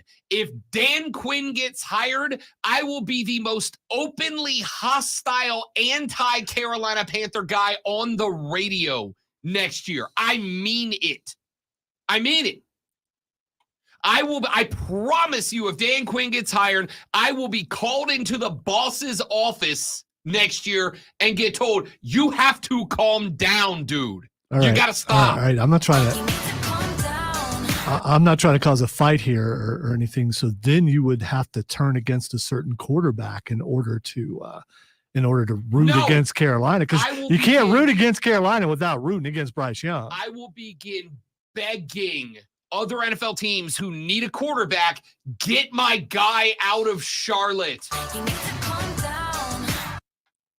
Get my guy out of the CHA, because he cannot win under Dan Quinn. You can't win under Dan Quinn. If Dan Quinn gets this job, so help me, I will be one of the haters next year. I love the Panthers. They are my favorite NFC team, but when's the last time they really won?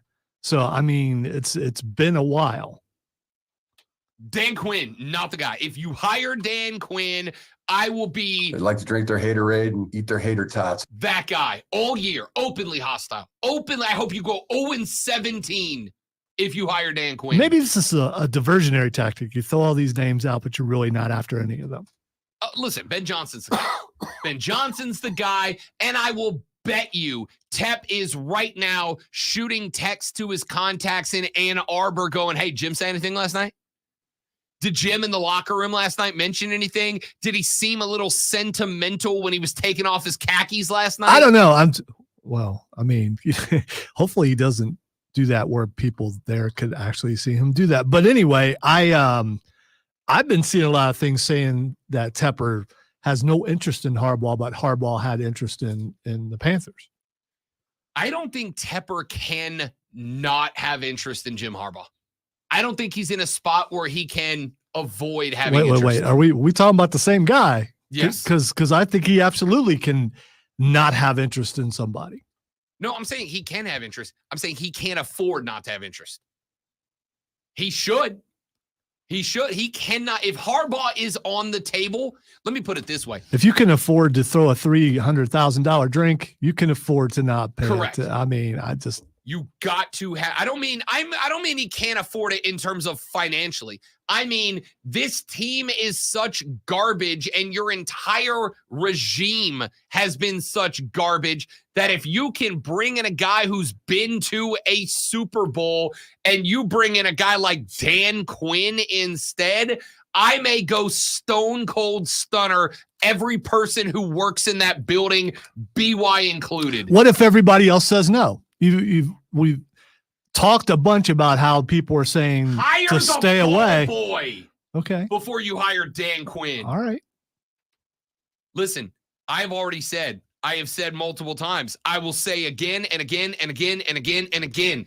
The Panthers are in a spot where you don't have a choice, likely going to have to be experimental. You're going to have to look for your Mike McDaniel. You're going to have to look for your Scott Steichen. So not experimental in a Jeff Saturday kind of way. No. Okay. No. All right. I mean, you said experimental. That's the first thing I thought of. No. I'm saying you're going to have to find a young up-and-coming coordinator, a guy that has not had his chance elsewhere. You're going to have to go find a cat that is like a future candidate.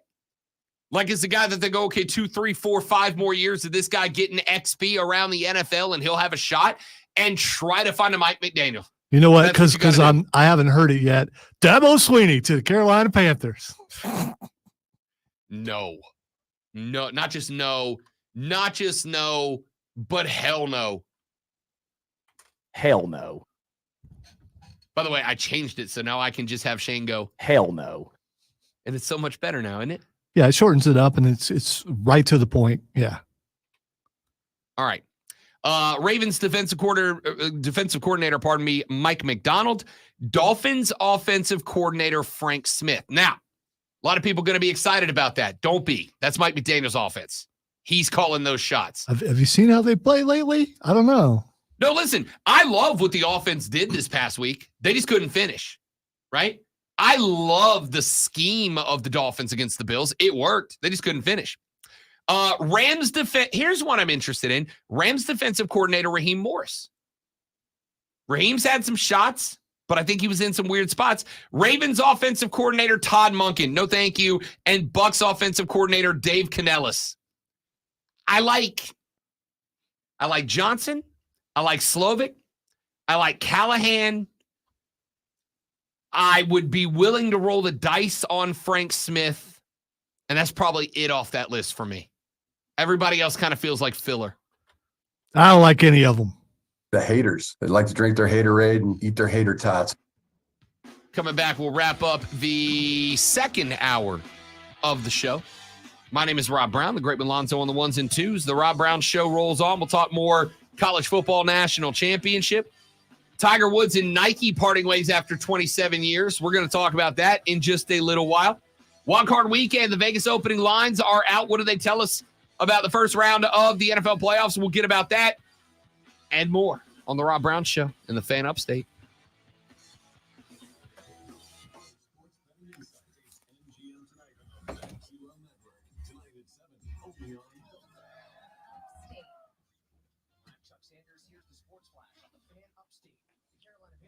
If I was evil and sick and twisted, I would pull you saying I love Johnson, but I'm not going to do that. I'm not going to do that.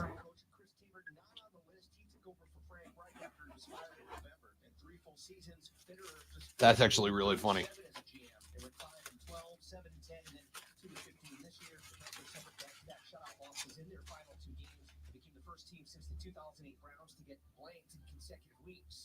On Monday, Howard beat South Carolina State 82-78. NC Central over Norfolk State 60-58. Tonight, number 11 Duke at Pittsburgh. South Carolina visits Alabama. Wake Forest at Florida State. NBA in overtime Monday. The Bulls beat the Hornets 119-112. No. Today is one of the days that I'm like, yeah, I'm real glad I bought a heavy 4-wheel drive. Maybe you can give me a ride home. You're gonna be floating home, dude. I know. We're going to have to strap an outboard to Lonzo's car.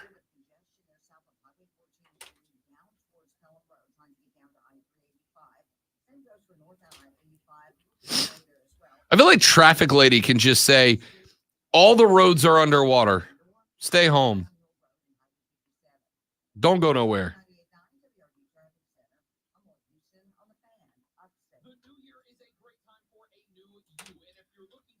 You might be able to go selling in the parking lot. Telling you.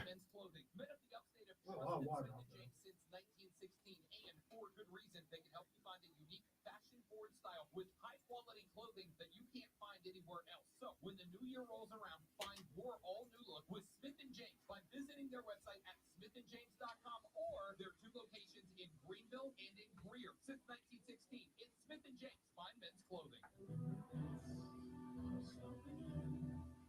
Join the Swamp Rabbits for a season you won't forget. This fall at Bon Secours Wellness Arena. Tickets on sale at SwampRabbits.com. Grab a beverage. I'll be right back. Hurry.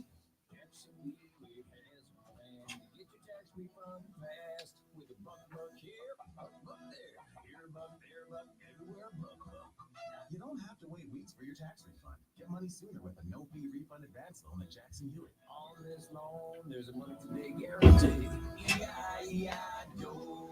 Celebration food. Get fast bucks at Jackson Hewitt today. No-fee refund advance loans by the Public Bank offer to eligible clients. Money today guarantee. Approved for a loan by prepaid card. Details at jacksonhewitt.com. From the Ingalls Market Studio, the band. Upstate. 97.7 FM Greenville. 97.1 FM Spartanburg. From the free office of CBS Sports Radio. No need to check the clock. It's Rob Brown time. Now, weekday mornings from 6 to 9.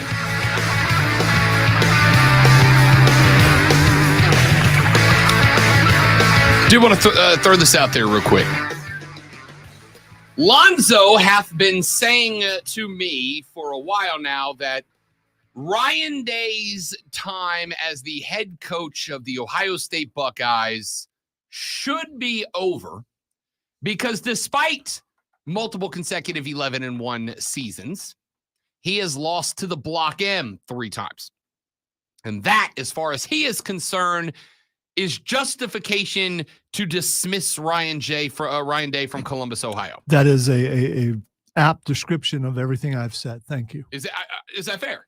No, Okay. yeah, you're right. Sarcasm, your first language. Sometimes I get confused. It's because I'm good at my job. I would like to point out and see if it changes your thought at all. Great one. Jim Harbaugh is the now national championship winning head coach of your, not Lonzo's, Michigan Wolverines. Something that Ryan Day probably will never be. Well, that is very interesting because I would like to take you back to 2014, December 30th, specifically, when Jim Harbaugh was introduced by the University of Michigan as the school's new head football coach.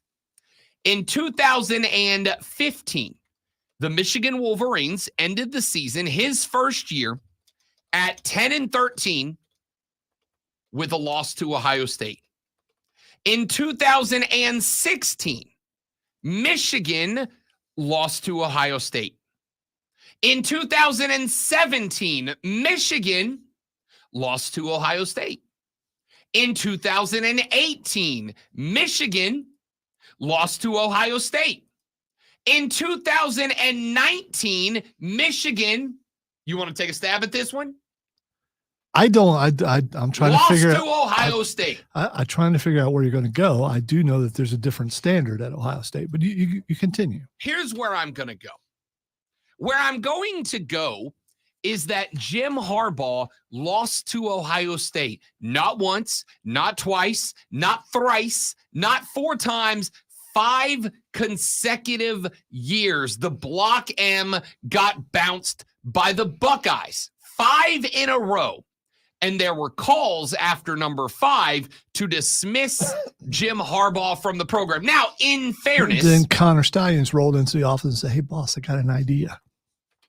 In fairness, in 2020, Michigan, Ohio State did not play due to Big Ten COVID protocols. The game was called off. And then since then, 2021, 22, and 23, it's obviously been all Buckeyes. The point was Michigan was calling for the head of Jim Harbaugh because he could not beat the Bucknuts 5 consecutive L's to Ohio State. I assume that you guys were holding the high five up in the air, much like the Gamecocks used to do back in the day when they hit 5 in a row, without a doubt. But they calmed down. They had just a little patience. Stop. And it ended up with 3 consecutive dubs over the Bucknuts and a natty to show for it as well, plus another semifinal appearance as well. Now, it is 1,000% fair to throw Connor Stallions and the cheating scandal and all that into the mix. Without a doubt, who's to say that Jim Harbaugh and co would have had less success sans Connor Stallions? Here's what I do know. What I do know is that about midway through this season, the Connor Stallions scandal broke. What I do know is about halfway through the season, they fired him. They dismantled that system, and they still beat everybody after that. The Michigan Wolverines are the best college football team in America this year, partially, potentially because of Connor Stallions, but they still beat everybody afterwards as well. My point here is this. I know it is frustrating. I've brought this up many times.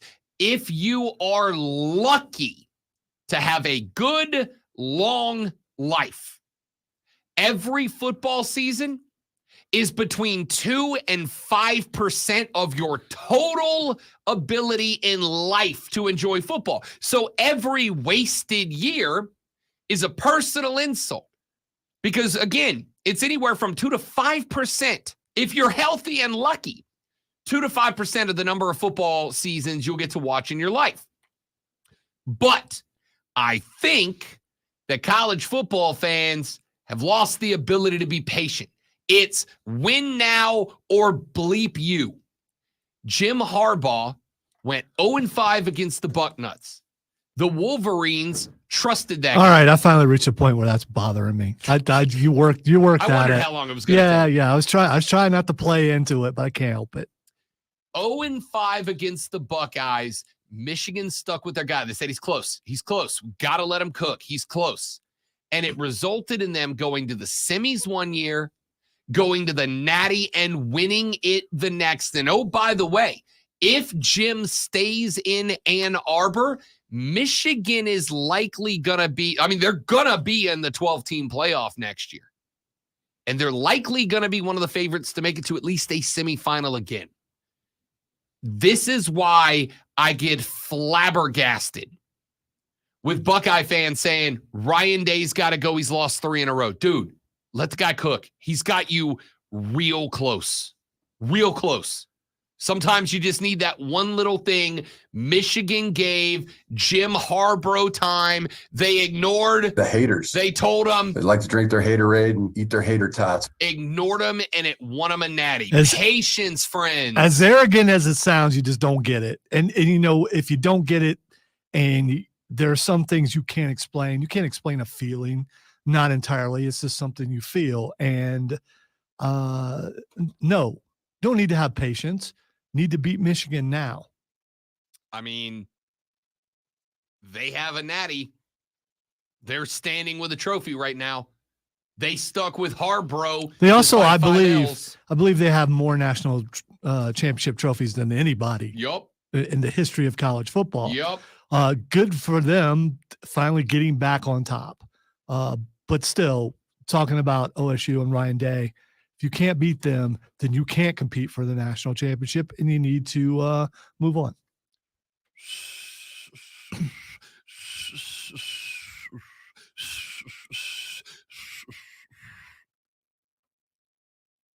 Sports Flash! That is your best segue ever. College football playoff officials announced yesterday they were in contact with the FBI after allegedly receiving threats to employees and members of the committee over Florida State being left out of the playoffs. Get over it, people. Executive Director Bill Hancock said some members received direct threats on their homes and families, and all have received additional security because of it. Black Monday got busy around the NFL after Atlanta fired Arthur Smith to kick off the day. Others followed. Washington let go of Ron Rivera. The Jags canned defensive coordinator Mike Caldwell. Giants DC Wink Martindale resigned his post. And so many others might be on their way out. We are your home for Furman basketball. Tune in tomorrow night at 6:30 as the Paladins take on the Citadel right here on your home for Furman Paladins Sports, the Fan, Upstate.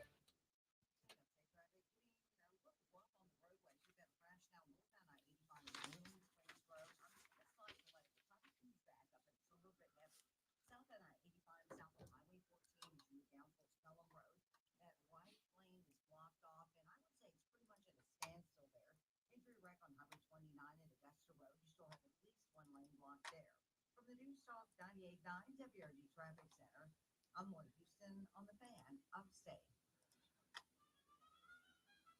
Denise has been playing jazz for 40 years. Last concert, one of the musicians fell sick with RSV. Respiratory syncytial virus, or RSV, is a highly contagious virus that can lead to breathing problems. This time, she's choosing to help protect herself with Pfizer's RSV vaccine, Abrisvo. Abrisvo is a vaccine for the prevention of lower respiratory tract disease caused by respiratory syncytial virus. Yes, I did nail it, Stephen. Thank you. Personally, I think Axel should just bring me on tour for that one song. If it keeps you from ever doing it on the air here again, I hope he does.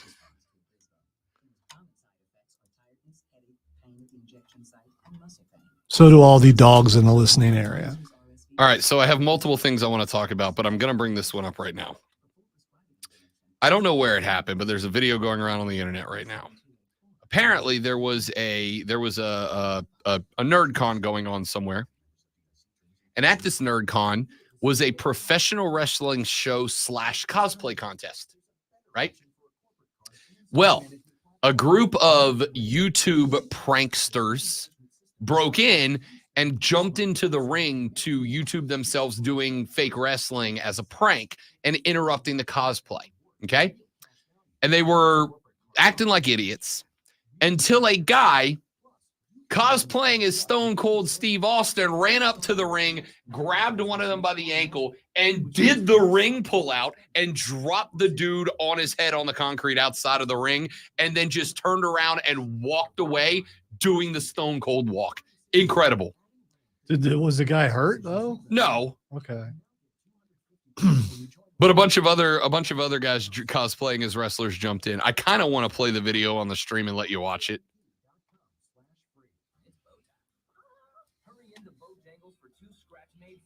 QC in the first break.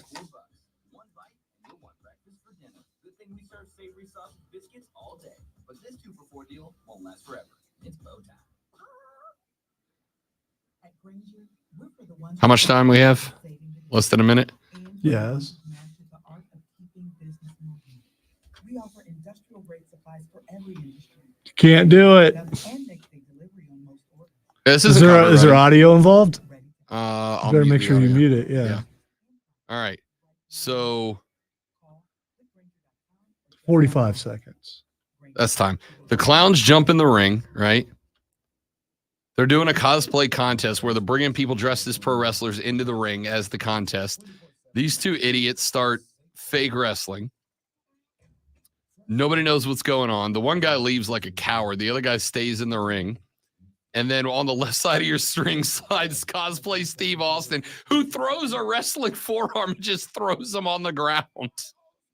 And then cosplay, I assume the dragon comes over, and they just start actually wrestling. It's incredible. It's incredible. I don't know. It looks like they're beating the dude up. They 100% did. Yeah. They 100% did, and I love it. Cosplay Hurricane Helms runs in at the end. You know wrestling if you dressed up as Hurricane Helms. That is true.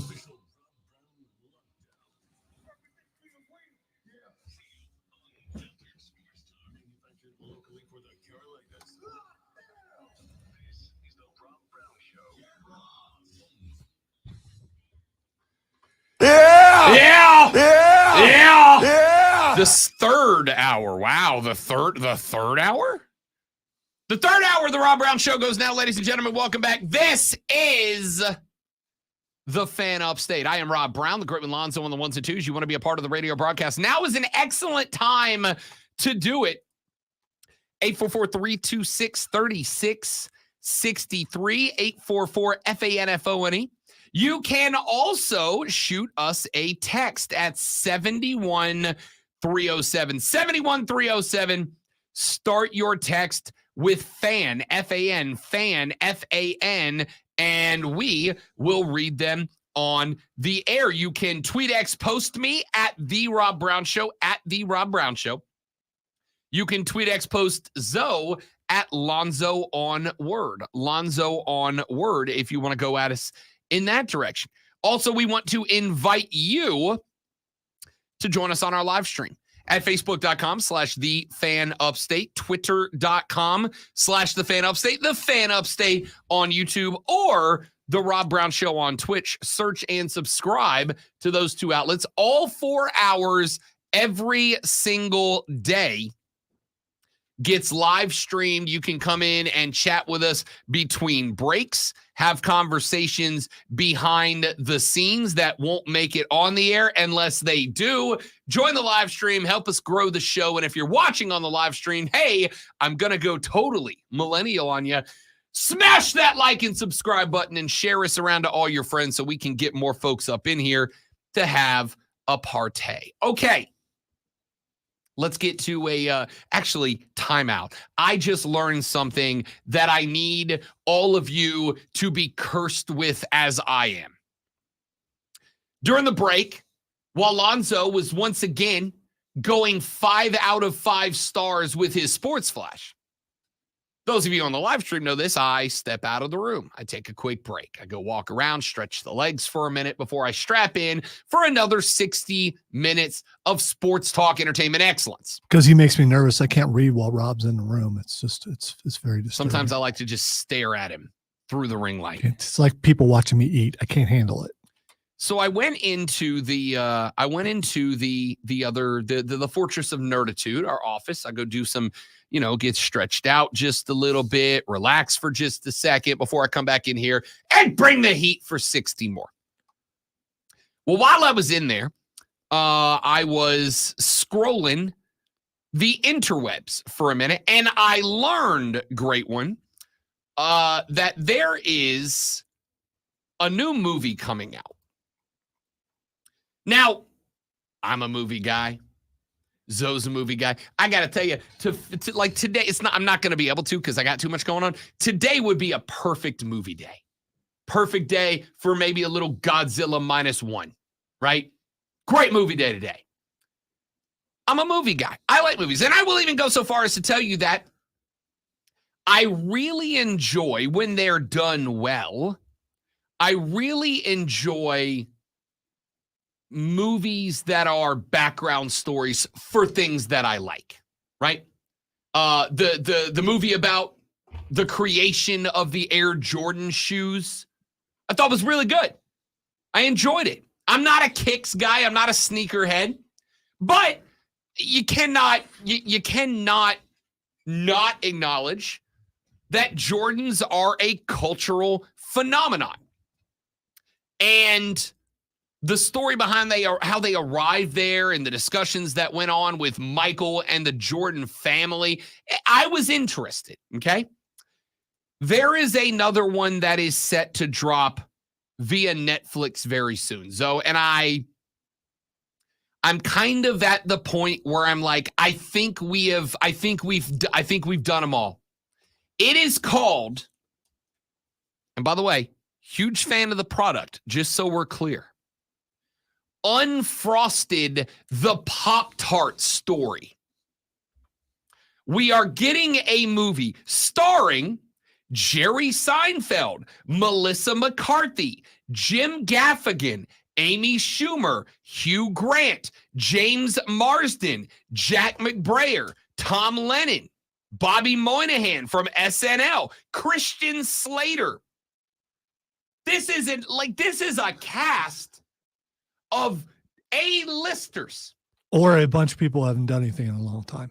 Dude, Melissa McCarthy's got a hit movie a year coming out right now. Yeah. Jim Gaffigan's one of the hottest stand-up comics on tour right now. Jerry Seinfeld is a living legend with a capital L. Hugh Grant is the prettiest man who's ever lived. He's still Hugh Grant. He's an amazing Oompa Loompa, by the way.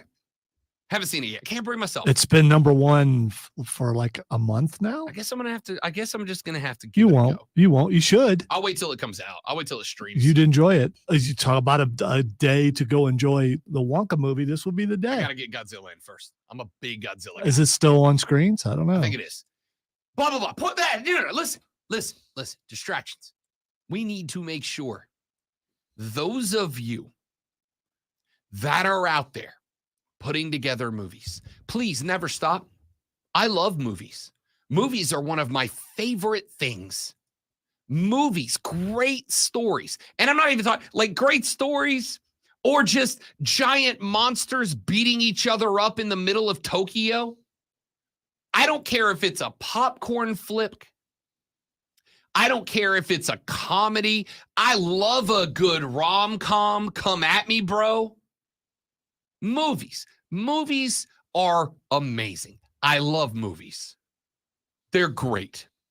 When I go down to Orlando, I make sure there's a day carved out for Disney MGM Hollywood Studios because it is an entire theme park dedicated just to the movies. I love a movie, but I think we have probably covered all the bases. When we get to, all right, guys, we need another origin story.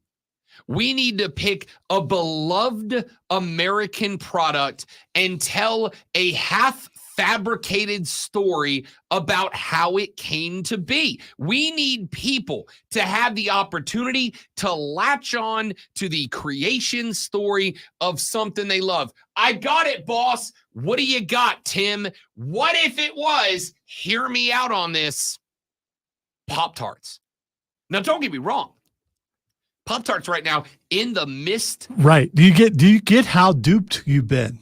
So this whole Pop-Tarts bowl, the death and life of Mr. Pop-Tart or whatever he identifies as. Bill. His name was Bill. Was his Bill the Pop-Tart? Bill the Pop-Tart. Okay. That was all a marketing ploy to get people to watch this movie. You might not be wrong. Like, I'm not even saying you're wrong. Just like, when clowns show up suddenly in your neighborhood and then the Pennywise movie comes out. It's marketing. Listen. You guys love the Pop-Tart. You love the story. Now you get to see it from its beginning. For the record, welcome to 2023. Everything is advertising. Okay? And I'm not even saying that's bad. I literally have my salary paid by advertising. All right? It's part of the gig. There's a big fight going on right now down in my neck of the woods, down in the Florida Panhandle. Because there is a spot where somebody had the idea. So they went and they bought a big boat. Big boat. And then on the back of that big boat, they put this huge LED screen. And then they park it at the beach. And what do they put on it? Advertisements. So now you go for a nice relaxing day on the beach. You unfold your lawn chair. You sit your cooler in the sand. You open it. You pull out your pre-made pina colada. You throw the towel down. You lean back. You put on the Ray-Bans. You lather up the sunscreen. You're there for a beautiful day at the beach, and you look out to the ocean. Nature's respite. A spot where calm and relaxation should wash over you like the waves themselves. And what do you see? A giant 90-foot television throwing advertisements for realtors and health smoothies in your face. It's obnoxious, all right? Have you seen like the truck billboards that drive around? What's the difference? If I'm on the road driving around, that is not a spot where I'm like, I'm here for the calm and the relaxation. That's a spot where I expect to be advertised to, okay? If I go to the beach, this is my time to not worry about what's the next thing I need to buy to make my life keep rolling on. Now, Pop-Tarts is currently in the midst of the national conversation because they, and I will be real with you, did an excellent job creating a moment that went viral. The live execution of a mascot on television was the most unhinged bowl moment in years. Outback did it years ago when they dressed the dude up in a giant bloomin' onion costume. They didn't even have the dude in the costume. It was a guy. You could see his face wearing a bloomin' onion hat and giant bloomin' onion outfit. And we talked about that for a year, maybe two. They even, if I recall correctly, ran a competition where you as a fan could be selected to be the bloomin' onion at the Bloomin' Onions Outback Bowl or whatever it was called. Great job. Great job. Great job. It was catchy. It caught. We all talked about it on Twitter, but eventually it ran its course and Outback pulled their funding and didn't do the bowl game anymore. So Pop-Tarts stepped in and said, we got this. And they had it live, I'm assuming, on some sort of stimulant narcotic Pop-Tart mascot, who then held up a sign that said, dreams really do come true, as he was lowered into a giant toaster to meet his Pop-Tart maker. And apparently it was connected to Unfrosted, the Pop-Tart story. All I'm saying is this, America. Can we please go back to people making movies? Can we please go back to good, well-written, entertaining stories? Or giant monsters beating the hell out of each other. I'll tell you right now, there's a movie coming out I could not be more excited about, Lonzo. It's called The Beekeeper. Do you know what The Beekeeper is? It's just Jason Statham beating people up. Statham roundhouse kicking people in the face for an hour and a half, and I am so in. And explosions. Yes. I mean, so there's that too. Yes. It's weirdly appealing. Yes. I don't know why. It is Jason Statham seeing he and his family and friends taken advantage of by white-collar criminals, and to get them back, he kicks them in the face and blows up their buildings. Right. On the trailer, On the trailer, they say honey is flammable. Who knew? Now I mean, you gotta try it. Yeah. Well, I don't want to catch honey on fire, but still. The point here is, I'm not even saying that you have to crap. I don't need every movie to be Shawshank. I don't need every movie to have its Rosebud moment. Sometimes I'm good with action hero beats up other people for an hour and a half. I'm good with it. I'm going to get through at least 2 episodes of Echo today, which is just bad guys, anti-heroes beating up people. I'm in. I don't know, 3 nights staying up late in a row, and I got to at least get one in tonight. I'm committed to a weekly siesta at this point. Listen, I'm not saying every movie has to be an all-timer. I'm not saying that you need to pop out movies that 60 years from now, we're all telling our grandkids, back in my day. I'm saying, is the best we can do Unfrosted, the Pop-Tart. Look, I love a Pop-Tart. We literally had a whole ass discussion last week about the greatness of Pop-Tarts. They are an elite caliber snack. I gotta tell you, maybe it's just me. I don't really care how Kellogg's came up with the Pop-Tart. I don't care. I don't care. I am kind of interested in how. I mean, if it was a legitimate documentary on how they came up with Pop-Tarts, I might be more interested in that. I don't care. Yes, if it's a documentary, you'd probably hook me. But I don't need a dramatic ass screenplay starring Jim Gaffigan, by the way. Hey, maybe this movie will show us exactly how to cook a Pop-Tart perfectly, dude. So as to not burn yourself, but to get the ultimate bit of flavor out of a Pop-Tart. I mean, I want you to know, if they made a 30-minute documentary where it was just like Gordon Ramsay, Rachel Ray, and Bobby Flay giving me 19 different ways to prepare a Pop-Tart, I would watch the out of that. Okay?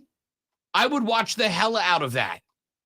Give me like 9 celebrity chefs giving me all the different ways to prep a Pop-Tart, and I will stay home on a Friday night to watch it. I don't know why we needed unfrosted the Pop-Tarts story. What are we doing here, Hollywood? What are we doing? What are we doing?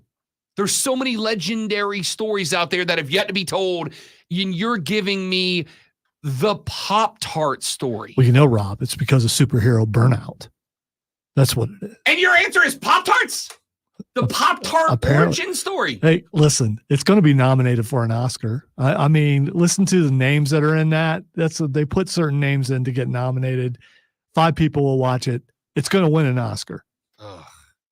All right, we got to take a break. When we come back here in just a minute, ladies and gentlemen, last night, the 4-team college football playoff format was laid to rest. I have a couple of thoughts about it that I would like to share with you, and I will do that when we come back.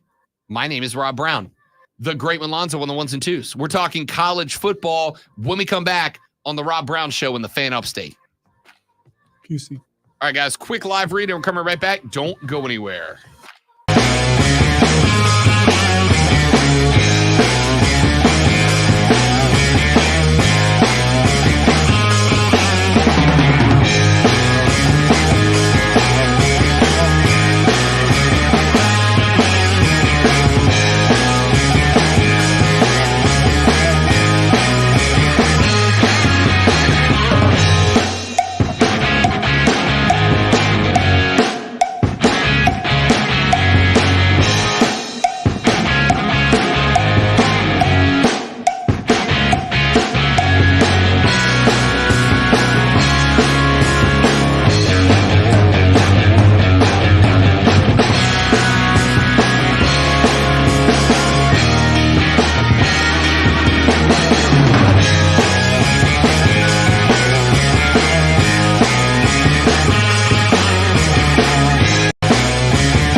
All right, y'all. Thanks for hanging out.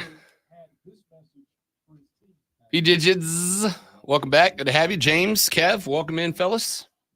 Appreciate you guys coming by. The phrase raw dogging a hot dog will never not be funny to me.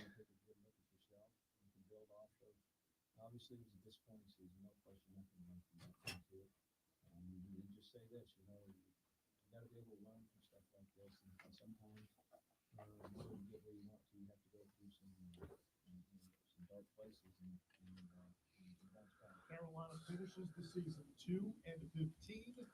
I'm going to drop with this Panthers update brought to you by Morris Jacobs. There's nothing worse than coming home on a cold day. Yes, Kevin. I think everyone has done that. James are going to get it right eventually. Steven, this is from Fallout. It's a video game.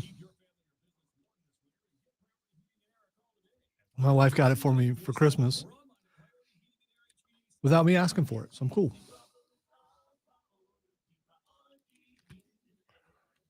This particular game is proof how a game can be not very good when it comes out, but still be going to this day. And Rob's actually played this game.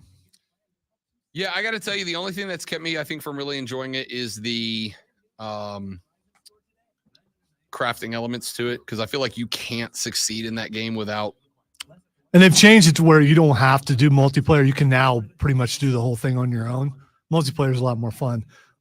Yes, Steven, I have had the blooming shrimp, and it was awesome. I taught myself how to make bang bang shrimp. I'm surprised you didn't already know how to do that, since it's. I can make fried shrimp. I've been able to fry shrimp. I know, but it's kind of a Cajun it's just type about finding thing. the right seasoning. Isn't bang bang kind of Cajun? I mean, I guess in a way, or it is. akin to Cajun. Akin is fine. Depends on how bang bang your bang bang is. I bang hard. Sorry, I bang bang hard. I can still pull it off the stream if I want it. Yes, Kevin. We already said we're both watching that. Which is, maybe you missed that part.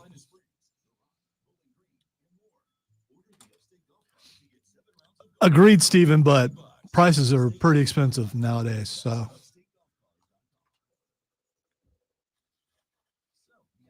Smith and James in the next break.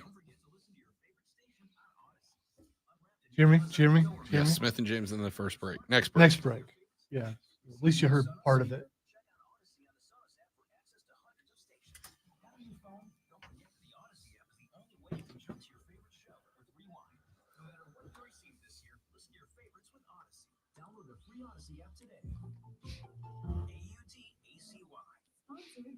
All right, what did I do to you now? I mean, I just saw you Xing. Some people really do this all day. Okay, because last night everybody was super excited about the potential for an NCAA video game trailer drop. And I was watching some people online that were like, people being this excited over a video game means this country is going to go to hell. And I'm like, I kind of feel like we've been playing video games for like a real long time.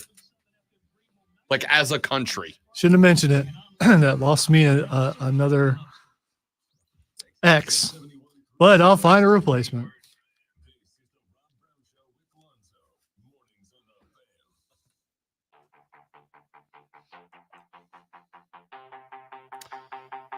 I want to get into some numbers within the 4-team playoff format that I find very interesting. But before I do, I have to address a post-game press conference clip from Jim Harbaugh last night.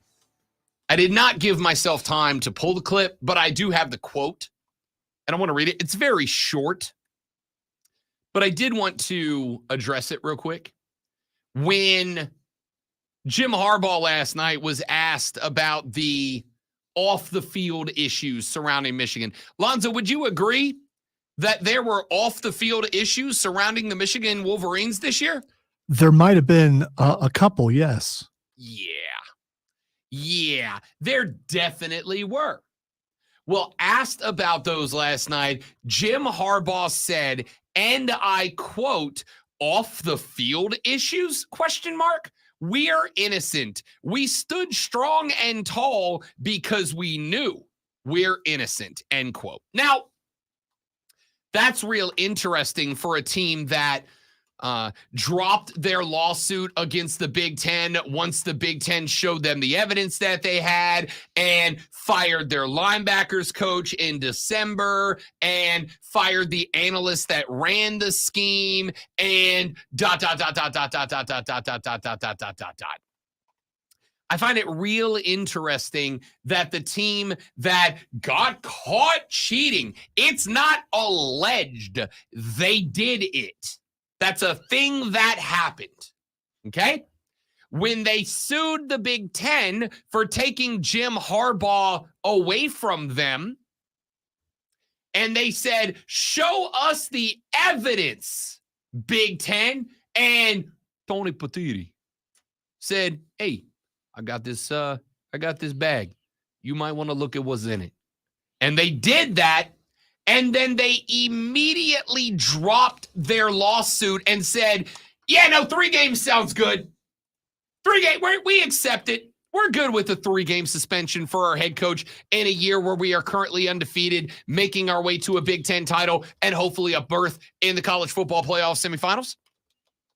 Jim, you sat down for 3 games, my dude. We stood strong and tall. No, you didn't. You sat on the couch because you got your ass suspended, bro. 2 different times. Twice. Yeah. Good call. Jim Harbaugh served 2 different suspensions for this year in 1 season. He served 2 different suspensions for cheating. We knew we were in. Bro, you were suspended. There was a lawsuit your school brought against the conference. You dropped it. You fired multiple coaches. You fired an analyst, and you sat your ass on the couch at home. That's not standing tall, bro. That's the opposite of standing tall. That's literally sitting down. You literally did the opposite of that. And not even like the new updated Merriam-Webster definition of literally, the actual definition of literally, you literally did not stand tall. You sat home because you got caught twice. I am absolutely in love with this quote from Harbaugh. The one in which he says, the haters. The haters. They like to drink their haterade and eat their hater tots. Dude, you did it. Your school has all but acknowledged that you did it. You had a lawsuit to not be suspended that you could have very easily said, no, we're going to fight this. We're going to fight it. We have 2 of our 3 biggest games remaining. We got to go to Penn State. We got to host the Buckeyes. If we drop either one of those 2 games, we cannot win the Big Ten, and this year cannot make it to the college football semifinals. You had a lawsuit ready to go, written up, typed up. The lawyers were paid for. It was time. And then you saw the evidence of the crime of which you were accused, and your school dropped the lawsuit. Now, I'm not an attorney, but I watch a lot of Law and Order. And Law and Order Ann Arbor this year got real hot and heavy for just a few minutes. And as somebody who watches a lot of Law and Order, I can tell you that very frequently in that television show, which is fake, when people go to the folks that are screaming, I'm innocent, and the prosecutor walks in the room and they go, tell us your side of the story. And the guy accused goes, I didn't do it. It wasn't me. It was the one-armed man. And then the prosecutor slings the text message and the phone records and the bank receipts onto the table and goes, really? Well, if it wasn't you, alleged criminal, then who's this guy in the video that looks just like you doing the thing that we think that you did? And then you always have the defense attorney going, we'd like a plea deal. We'd like a plea deal right now. Because the argument's toast. Jim, my man, my guy, you're buddies with Ric Flair, right? Was it Rick showing up at games this year?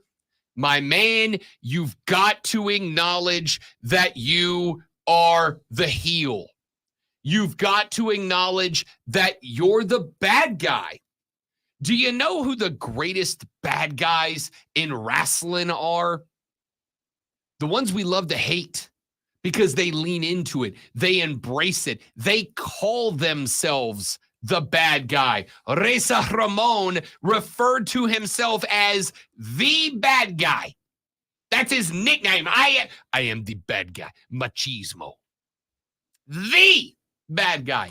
And we love some Reza Ramon. Ric Flair loved nothing more than grabbing a mic and telling you how much better he was at you than everything. Woo! Damn, we're good at this. I'm done. That was real good. That was perfect. I don't think we can top that. No. I feel like I got to go to break for the rest of the day now. We love those guys, all right? We love to hate them, but we love them. That's just you now, buddy. That's just you. That's just who you are. You need to call your buddy Ric Flair and go ahead and catch some advice on how to walk into a room, grab a mic, remind everybody that you are the Rolex wearing, jet flying, wheeling dealing, kiss stealing son of a, because that's what you are, bud. Don't walk into the presser, grab a mic, and lament how much of a victim you are. We're innocent. We stood strong and tall because we know where. Bro, you sat out 6 games this year. You missed half the season this year because of things you got caught and it was proven that you did, homie. Now, you can tell me all day long that you individually, yourself, as the head coach, didn't know this was going on, but you are part of we. And you said we stood strong and tall because we knew that we are innocent. Dude, no. You fired a coach for being involved. You fired an analyst for being involved. You got suspended for 3 games multiple times because you got caught doing the thing. And you've got the rocks to get up there and grab a mic after the natty and drop a, nope, wasn't us. Wasn't us. It was all the haters out there. Wasn't us. Bro. You did not stand tall. You sat down at home and watched your team play on TV because you weren't allowed to be there. What are we doing here, Jim? What are we doing? Just own it, dog. Just own it, my guy. If I was Jim, wait, do you want him to take his glasses off, look at the camera, and just flash an evil smile? I mean, of course he's going to continue to say he's innocent. That's what the bad guy does. No, you just ignore it, man. You just walk up and you go, yeah, I'm not going to address that. At least there's a huge, if that guy walks up there and he goes, look, it is what it is. I'm not addressing that. I'd like to keep this is what I'm telling him if I'm the PR guy. Jim, if anybody asks you about the cheating scandal, your response is, I would like for at least tonight to keep the attention focused on those young men in the locker room who went through adversity and came out unscathed as champions. So If you have any questions about JJ or Blake or any of those guys, I'm happy to address them. And then leave it.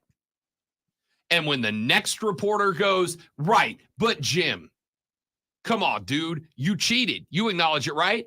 Hey, guys, I already said I'm not addressing this. I'm keeping the limelight focused on those dudes who just won the national championship. Those guys who spent the entire year having The haters.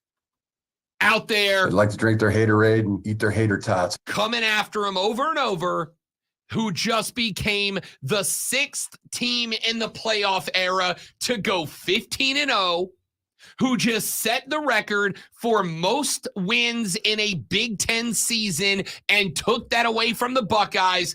Those are the guys that I want to talk about. Or go 180 the other direction.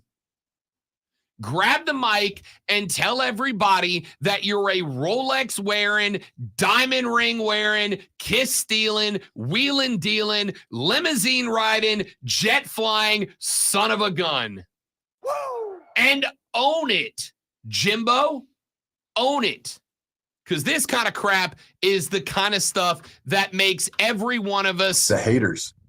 turn into the haters. Come on, man. Have some respect for those of us that have, I don't know, eyes and ears. You cheated, dude. You got caught. You dropped your lawsuit. You fired multiple people. You ate a 3-game suspension in the most important 3-game stretch of the regular season. Just own it. And they didn't need him. What's that say about him? Just saying. Man, just so dumb, Jim. So dumb. What a joke. Hey, Dave Tepper, hire Jim Harbaugh. We got to take a break. We're back after this. It's Rob, it's Lonzo, it's you. The show rolls on next.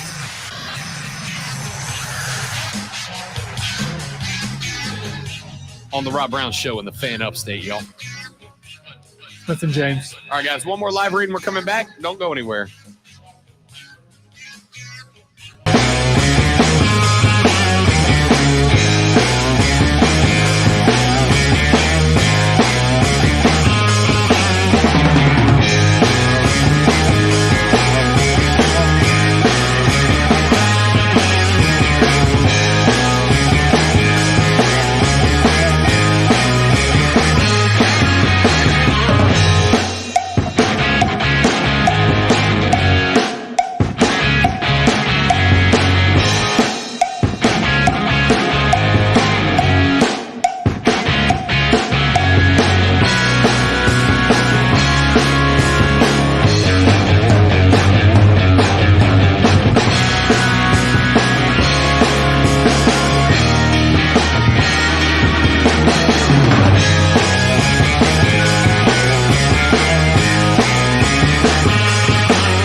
right, dudes and dudettes, thanks for hanging out. We are back.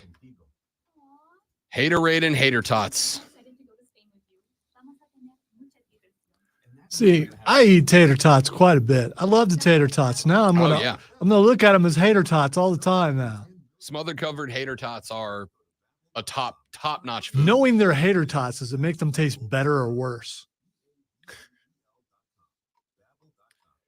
Hater tots with melted cheese, crumbled bacon, little sour cream, chives, untouchable snack.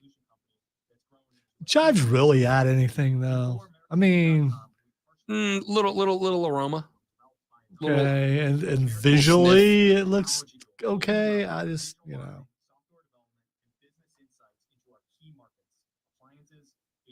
and outdoor power equipment, and did so both on time and on budget. AmericanEagle.com has the resources, experience, and talent needed to produce solutions. Our new technology platform, developed by AmericanEagle.com, has produced tremendous results with higher traffic, conversion, engagement, and online revenue. If you have any home repairs you need to take care of, check us out at RepairClinic.com.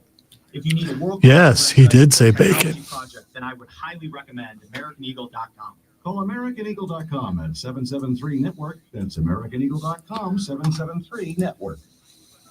Hey, Mark, remember, getting help from Progressive is so easy. You can use the mobile app, chat with us online, or call us. And you pick now to tell me. I couldn't miss Little Grace's ballet recital. Oh, thanks for inviting me, by the way. Did I? Because you know I'm always here for you. Yeah.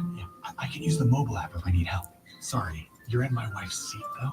Oh, yeah, I gotta go anyway. Tell Grace she nailed her chassé.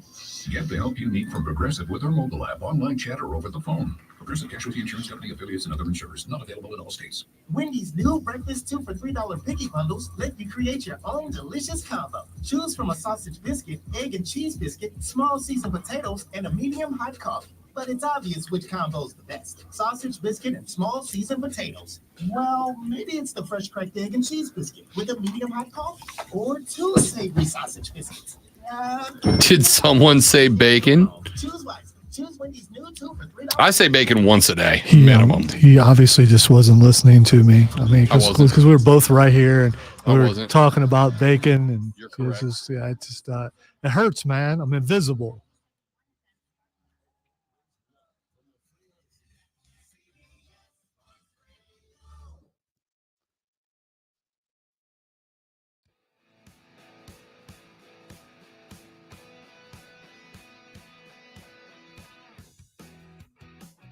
The Rubber Radio program rolls on. Robin Lonzo with you on a Tuesday morning. Quick update as we keep an eye on the weather that is rolling through the area right now and will be for the foreseeable future. Ladies and gentlemen, we are starting to get to, it looks like, the worst of it. It is going to stick around for the rest of the day, but we are kind of getting into where, well, I believe in weather terms, it's the green and red on the map is how it is referred to, but we are starting to get to the point where a lot of the heavier stuff is making its way specifically down towards the southern range of the listening audience, down towards Belton, Due West, Greenwood, over into Walhalla, Pickens. Like down where I live. Yes, where Zoe has to drive after this. Yeah. So. After the show, Lonzo and I will be heading to the parking lot to strap an outboard onto the back of his car because that might be the only way he makes it back to the compound. Might be. I'll pontoon it. You might have to. I can have engineering fashion me an oar out of something. I don't know. You might have to. I've got the radar pulled up on the live stream right now at facebook.com/thefanupstate, twitter.com/thefanupstate, on YouTube by searching and subscribing to the Fan Upstate, and on Twitch by searching and subscribing to the Rob Brown Show. It looks like a little bit from now we might catch a brief break in the action because there is some spots south of us where it is starting to kind of break up just a little bit. The majority of the worst of it has just passed, Atlanta. It is now over towards the Athens area. It does look like, as this stuff kind of gets up towards the northeastern portion of Georgia, over towards Nicholson, Athens, Toccoa, Livonia, etc.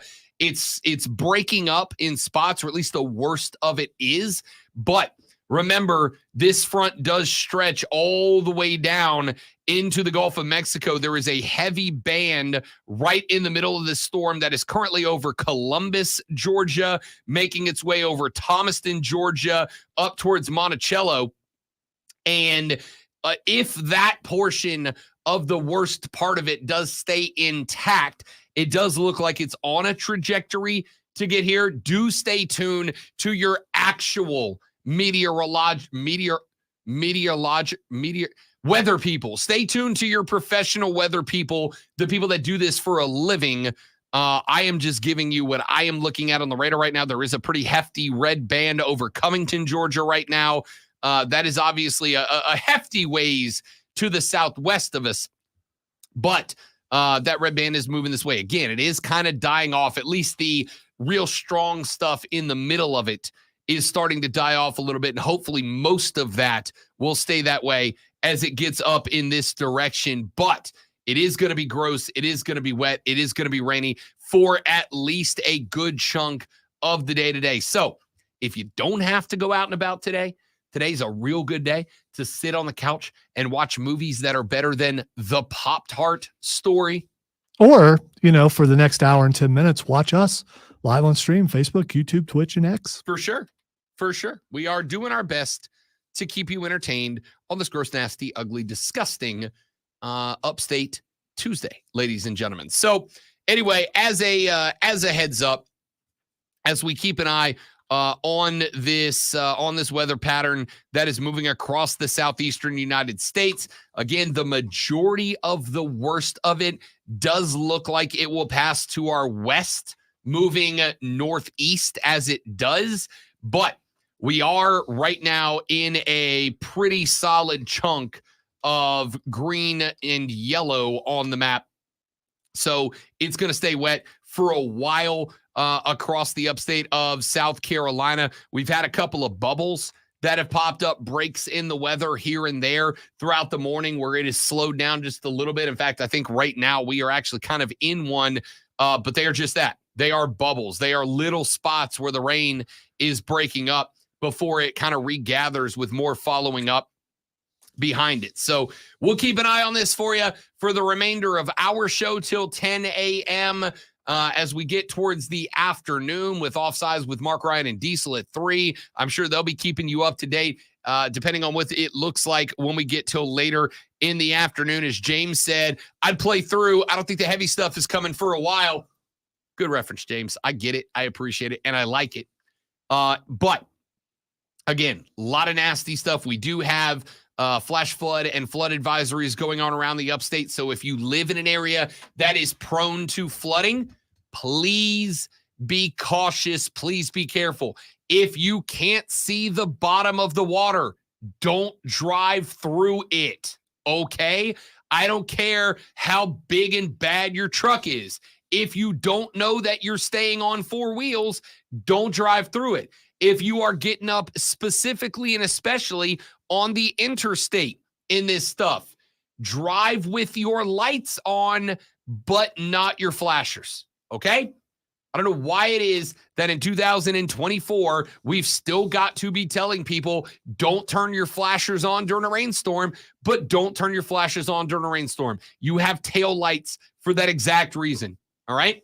Light the lights up on the rig. Make sure the tail lights are good, and don't turn your flashers on. They distract more than they do anything. Flashers mean that you are a hazard, that you are stopped, that you cannot get up to full speed, that you're in the way. All right? Don't turn them on. Real simple stuff, people. Please, I'm asking you very, very nicely. All right, we'll keep an eye on this for you as we roll in through the rest of the day. But again, right now, no matter where you are listening in the listening area, up towards Spartanburg, down towards the Ville, all the way down towards Anderson, over towards Seneca, Walhalla, Norris, Easley, you're in it right now. You're in it right now, and it's not going to get better for like a while. All right? So be careful. All right, coming up in the next hour of the radio broadcast, we got a few more things we need to get into.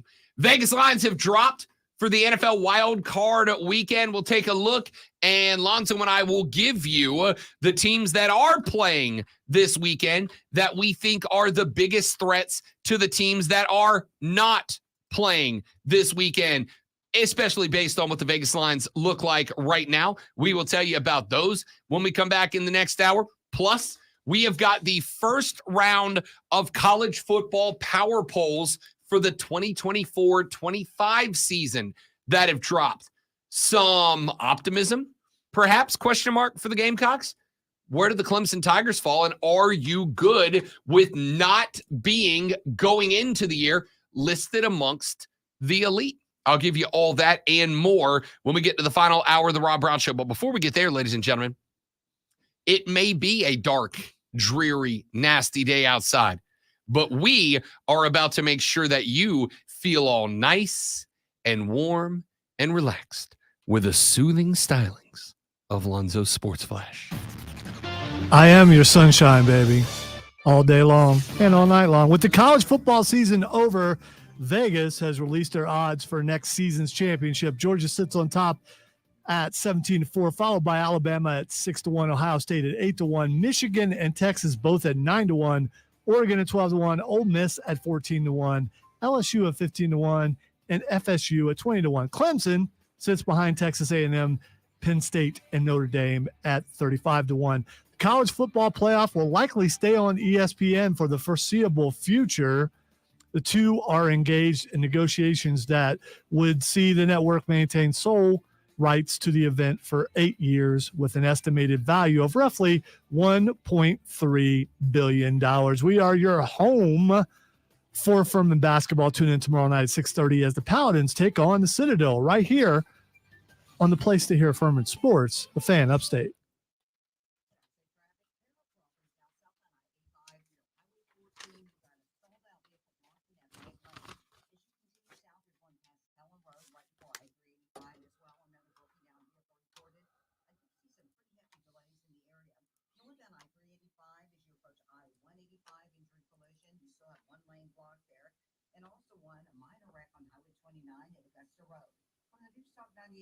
WRD Traffic Center. I'm Lloyd Houston on the Fan, Upstate. If you're hiring, it can feel like you're trying to find a needle in a haystack. You can hope the right person comes along, or you can just use ZipRecruiter. And now you can try it for free at ZipRecruiter.com/radio. In fact, ZipRecruiter has helped a lot of business owners find their needle in a haystack, like Marco, president of operations at Telly Tires and Auto Centers. Because Telly Tires has grown a lot in the last few years, Marco needed to hire everyone from a receptionist to a store manager to a head mechanic. ZipRecruiter helps me find all the right people, even the most difficult jobs to fill. ZipRecruiter helps me keep my business running. Take it from Marco and millions of other businesses who use ZipRecruiter. ZipRecruiter can help you find the needle in the haystack. See why 4 out of 5 employers who post a job on ZipRecruiter get a quality candidate within the first day. And right now, you can try ZipRecruiter for free. That's right, free at ZipRecruiter.com/radio. That's ZipRecruiter.com/RADIO. ZipRecruiter.com/radio. ZipRecruiter, the smartest way to hire. Yeah, and the best part about it, Joe, is I'm done. is I'm done. Skrilla, go home. I'm giving you the rest of the day off, pal. Wow, you have that kind of power? I like to pretend I do. I'm going to go too. No, technically, I could go in an hour, but I can't.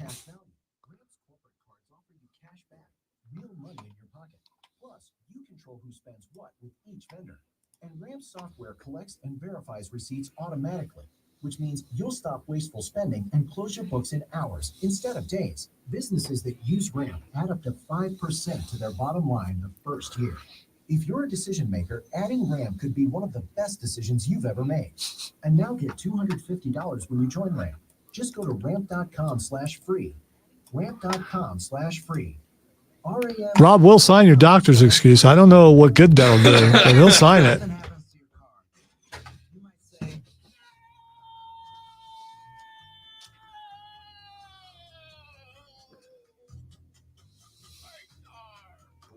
Need to say is something that can actually help. Like a good neighbor. Go ahead, Skrilla. Let me know what she says. State Farm is there to help you file your claim right on the State Farm mobile app. So just remember. She's going to say, wait, the Rob Brown? Okay, you can go. A. Rob Brown. Now I'm hitting the road with clearer skin thanks to Sky Rizzy. Rizonkizumab Rizza, a prescription-only 150 milligram injection for adults who are candidates for systemic or phototherapy. Attaboy, Nolan. I also approve of everyone in the stream calling in sick today. If you're not already at work, even if you are. Don't use if allergic to Sky Rizzy. Serious allergic reactions and an increased risk of infections or a lower ability to fight them may occur. Before treatment, your doctor should check for infection and tuberculosis. Tell your doctor if you have an infection or symptoms such as fever, sweats, chills, muscle aches, or cough, or if Want you fried chicken. recently received a vaccine. Okay. There's Popeye's commercial on it. I just started wanting fried chicken. Okay. I've been eating healthy all month and I hate it. Do you know where one is around here that you could go? Yeah. One on Wade Hampton up towards, not Taylor's, Greer. Is that on your way home? No, it could be. I can go the long way around and go right by it. I can't. I'm eating healthy in January. To block a field goal attempt might be the best thing he's ever done. So simple, yet so genius. How did nobody ever think that a dude getting a running start and sprinting towards the line of scrimmage would have a much easier time of blocking a field goal than some dude coming out of a three-point stance? You got to give this Pats team credit for true innovation. Bravo, Hood. Bravo. Jim Rome in the jungle at noon. Upstate.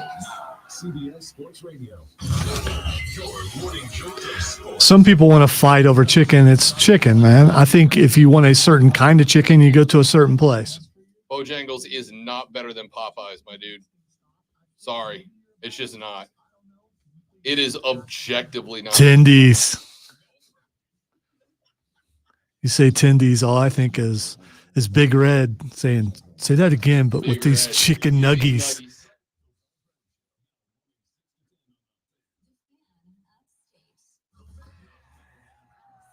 We had Costco rotisserie chicken for dinner last night, but I put it in the air fryer and juiced it up a little bit. Real good. No, I thought rotisserie chicken is usually pretty good without that. Oh no, I made it better. I cut up a stick of butter and I put it on the top, so as it was cooking, the butter cooked down. How's that healthy? I mean, man, it was delicious. Okay, Paula Dean.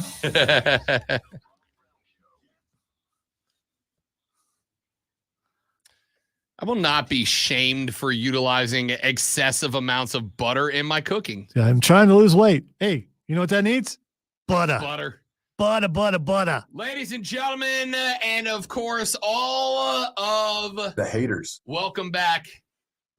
The Rob Brown Show's on your radio. The final hour starts right now. This is the Fan Upstate. I am Rob Brown, the great Malonzo on the ones and twos. You want to be a part of the program? Now's a wonderful opportunity to do it. 844-326-3663. 844-FANFONE is the number. You can text us at 71307. Start your text with FAN. You guys are dead on the text line today. Dead on the text line. Where are you? They're at home. That's true.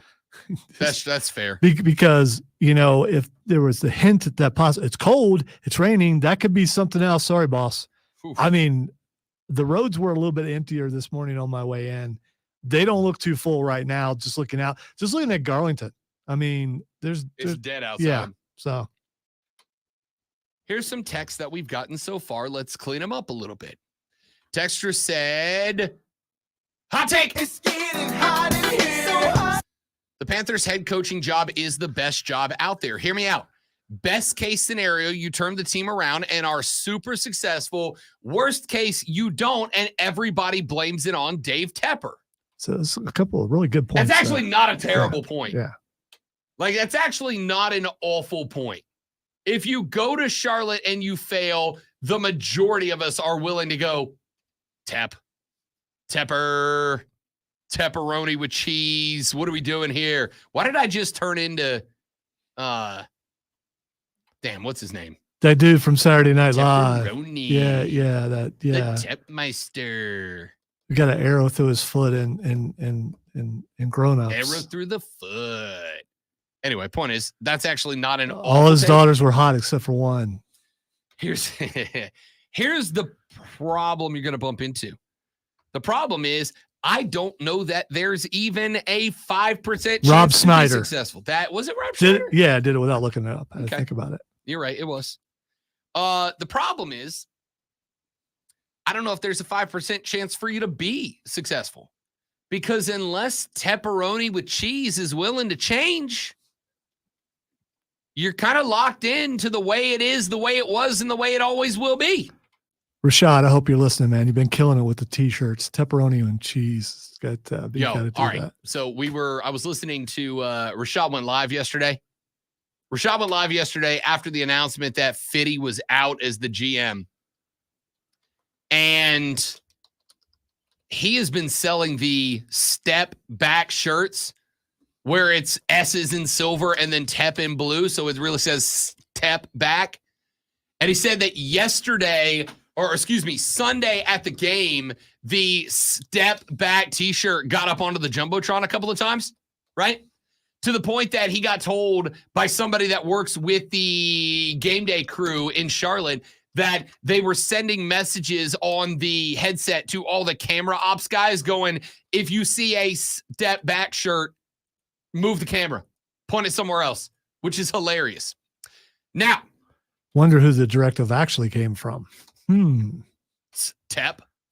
So what's interesting that broke out yesterday, Joe Person of The Athletic, who has been breaking pretty much all the news about Carolina this offseason, said that there is an ongoing discussion right now that Tep might, with a capital M, actually he used the word could, hire a vice president of football operations.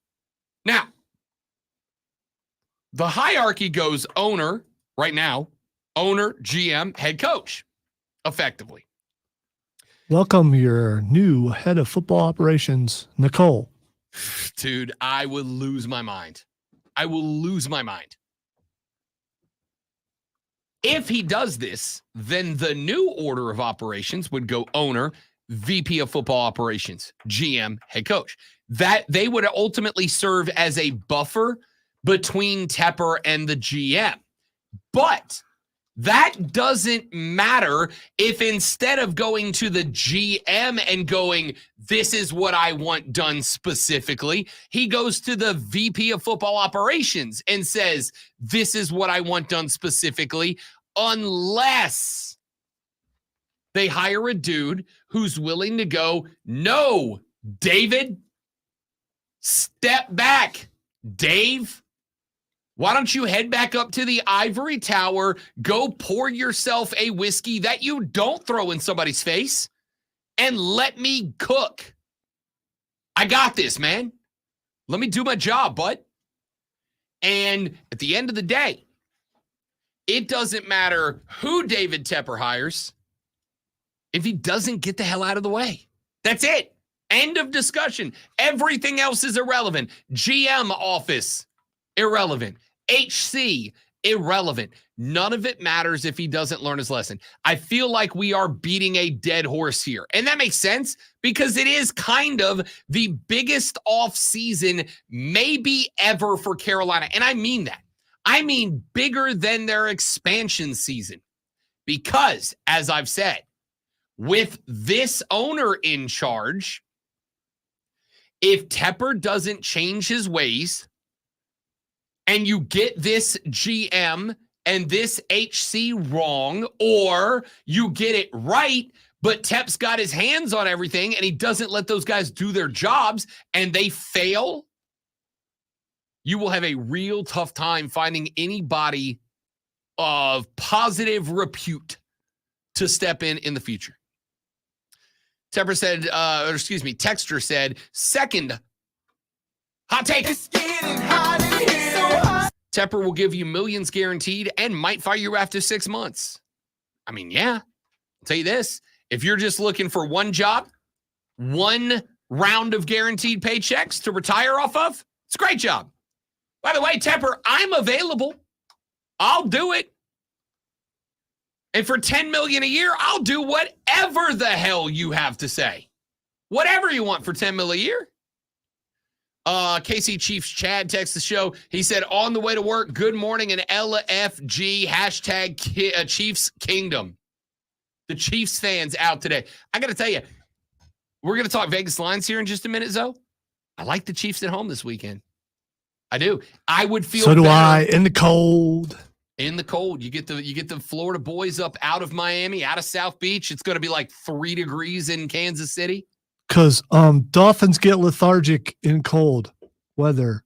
Yep. Still haven't looked that up, but I'm pretty sure it's true because most people get lethargic in cold weather. I do. I hate it.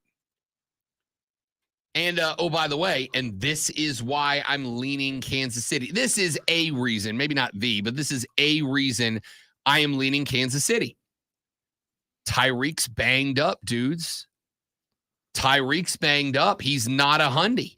And I know, we all know that nobody playing this weekend is 100%. It has been a long football season. But if Tyreek can't be that game changer for Miami, and we learned this late against the Bills, if Tyreek can't be that game changer against Kansas City, I don't think Miami can win, even if Kansas City has lost a bit of the mojo. We'll talk about that coming up here in just a little while. Texture said, I'm here, Rob. Beer don't stop because of some rain. Yeah, no, we're all going to need it later. So for those of you out there distributing the manna from the heavens, good on you. I thought he said beard doesn't stop. Beer. Oh, it's okay. Beer. All right. He's out there making sure that later this evening, when there's not a damn thing else to do, that we're all well stocked. Also, he's part of the Armada. Yep. Okay, I get it now. Yep. Texter said, it was all I could do last night, but wonder what time did Zoe go to bed and did he have nightmares? Hashtag go blue. No, I went to bed at near the end of the third quarter because I was recording the game and I managed to get up this morning and not know the outcome. Although I was awakened a couple of times when my wife started yelling from the living room and I had to go remind her because she was still watching the game and rooting against Michigan, telling her I went to bed so I can go to sleep. And then at one point the TV messed up and I had to get up and fix it. So, I mean, I should have just stayed up for the whole thing. Just a restful night for the great one. Texture said, ACC refs, anyone who watched ACC ball this year knew this was coming. All cupcake conference with all cupcake crew. But the NCAA said, let's put the ACC in there. Yeah, I'm going to tell you right now, I was on the couch. The fiance was home. We were having some Costco rotisserie chicken for dinner last night, and they started doing the pregame introductions. Here comes the ref of the coin flip. And Fowler says, and so-and-so is leading tonight's ACC officiating crew. And I went, oh, no.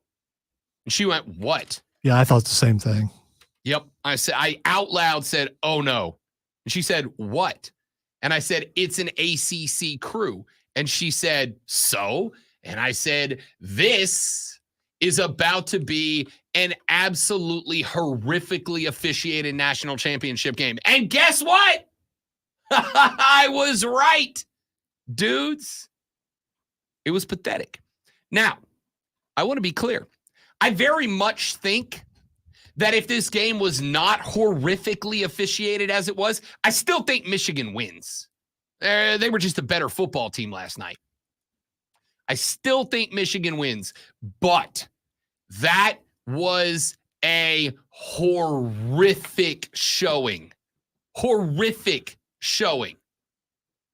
the officiating crew.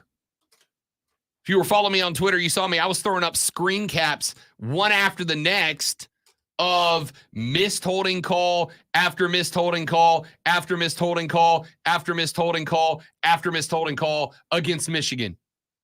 And yet, the first time that Michael Penix Jr. finally is able to pop a big play to Romadunze down the sideline, finally gets to a spot where the big play offense is in effect and maybe down 2 scores, they start heating up late and give us a contest akin to what the 2 semifinal games were. Wouldn't you know it, that's when the hankies come out. That's when the laundry hits that's the moment. That's the spot.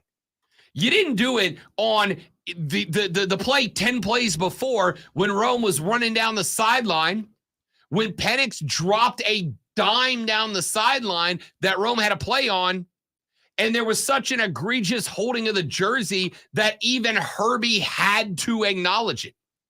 The guys in the box last night were doing a spectacular job of not talking about the fact that it was poorly officiated. Wonderful job of avoiding the multiple holding calls that Michigan committed that weren't called. And finally, Herb had to say, it gets a little bit of the jersey there. Don't know if it's enough for a flag. Yes, Herb! And this is why I've said, if you missed the story earlier, ESPN in negotiations with the college football playoffs right now to pick up an additional 6 years of ownership of the exclusive broadcast rights, which means that ESPN has a financial reason to pretend like everything is wonderful in games like this, to pretend like there was not a plague of misholding calls against Michigan last night, because they need these games to look wonderful. They need these games to look wonderfully competitive, or as competitive as possible, because they own the ownership rights. And within the next few days, for a low price of just $1.3 billion, you and I and every other fan is going to get 8 more years of the playoffs being broadcast exclusively on the 4-letter, which also means for a conference in the Southeastern Conference, which is, let's call it what it is, owned by ESPN, they are, of course, going to continue to be pimped and promoted as the greatest thing that's ever happened in football.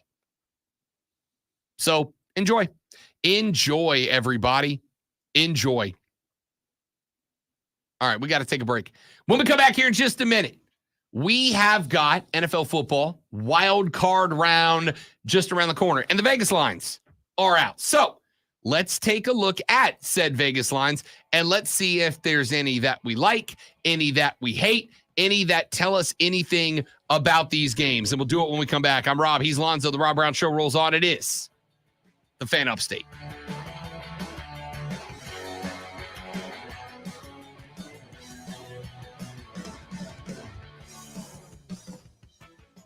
Usually we'd have to change that because, belts change hands, but he's still the Intercontinental. The Rob Brown bump is real.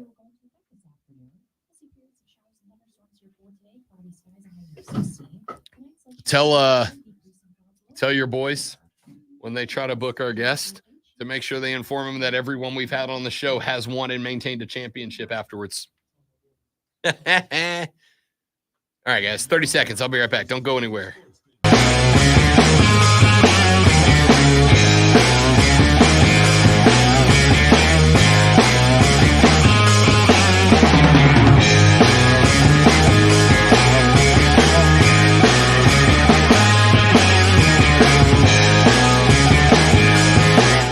Okay, that was actually 20 seconds. The fact that Trevor Lawrence found a way onto the field through concussion and shoulder and ankle injuries is commendable. Here's what isn't. His career quarterback rating is now below Mac Jones and barely above Justin Fields, both from his draft class. The narrative surrounding Trevor Lawrence is that he is a franchise quarterback, but the substance doesn't back that up. He really has to take the next step next year for Jacksonville to lead the group of pretenders and truly become a contender. Will he do it? Your thoughts. I'm Mark Ryan. Offsides with Mark Ryan, 3 to 7 p.m. today on the Fan Upstate. 97.7 FM Greenville, 97.1 FM Spartanburg, and on the Odyssey app. Ingles Markets is a proud sponsor of the Mark Ryan Sports Bid. From the playing field to the stands to your own living room, Ingles Markets has everything you need to fuel your athlete or satisfy all the hungry fans in your life. Ingles, low prices, love the savings. You can make the decision right now to get lasting relief from that awful joint pain for 2024. Hey, it's Charlie James. Don't go another year. Call QC Kinetics now. QC Kinetics is the nation's leader in regenerative, non-surgical pain relief. Your body has what it needs to restore and repair that damaged joint tissue, and QC Kinetics can make it happen. No drugs, no surgery, no downtime. The future of pain treatment has arrived, and QC has tens of thousands of satisfied patients all over America. People with back pain, hip pain, any pain associated. So Come Together was on in the restroom. The Beatles version. Which version is better, Beatles or Aerosmith? Oh, listen, I love Aerosmith, but the Beatles is perfect. The Beatles is perfect. Call 864-448-3772. That's 864-448-3772. 1 and 1 and 1 make 3. For the ones who get it done, the most important part is the one you need now, and the best partner is the one who can deliver. That's why millions of maintenance and repair pros trust Grainger, because we have professional grade supplies for every industry, even hard to find products, and we have same-day pickup. Public subs are pretty good. Public subs are spectacular. The chicken tender sub is very good. I'm going to tell you right now, do not sleep. If you like it, if you're into a little spicy, the Cuban sub is what makes a Cuban sub a Cuban sub? It's a spicy Cuban sandwich. Okay, but what kind of meat is on a Cuban sub? There are multiple meats, but it is primarily ham, and actually, I think it may just be ham. It's on a flat bread. It is spiced up with mustard, spicy mustard, and a pickle. Got to have pickles. You get pickles or a well, pickle is spear? pork and ham different? Do we count pork and ham as different things? Why? They're the same thing. Got to have Swiss cheese on it. You can't have ham that's not pork. But can you have pork that's not ham? Yeah, like pork chops are not ham. It's like all Dalmatians. Pork are dogs, rinds but are not all dogs ham. Dalmatians. Pork snout is not ham. Pork snout? There are people who eat the nose. There are weird people out there. Pork butt, which I have said on the Upstate Pulse that you can't say pork butt without saying butt. And Matthew said I was wrong. It's pork butt.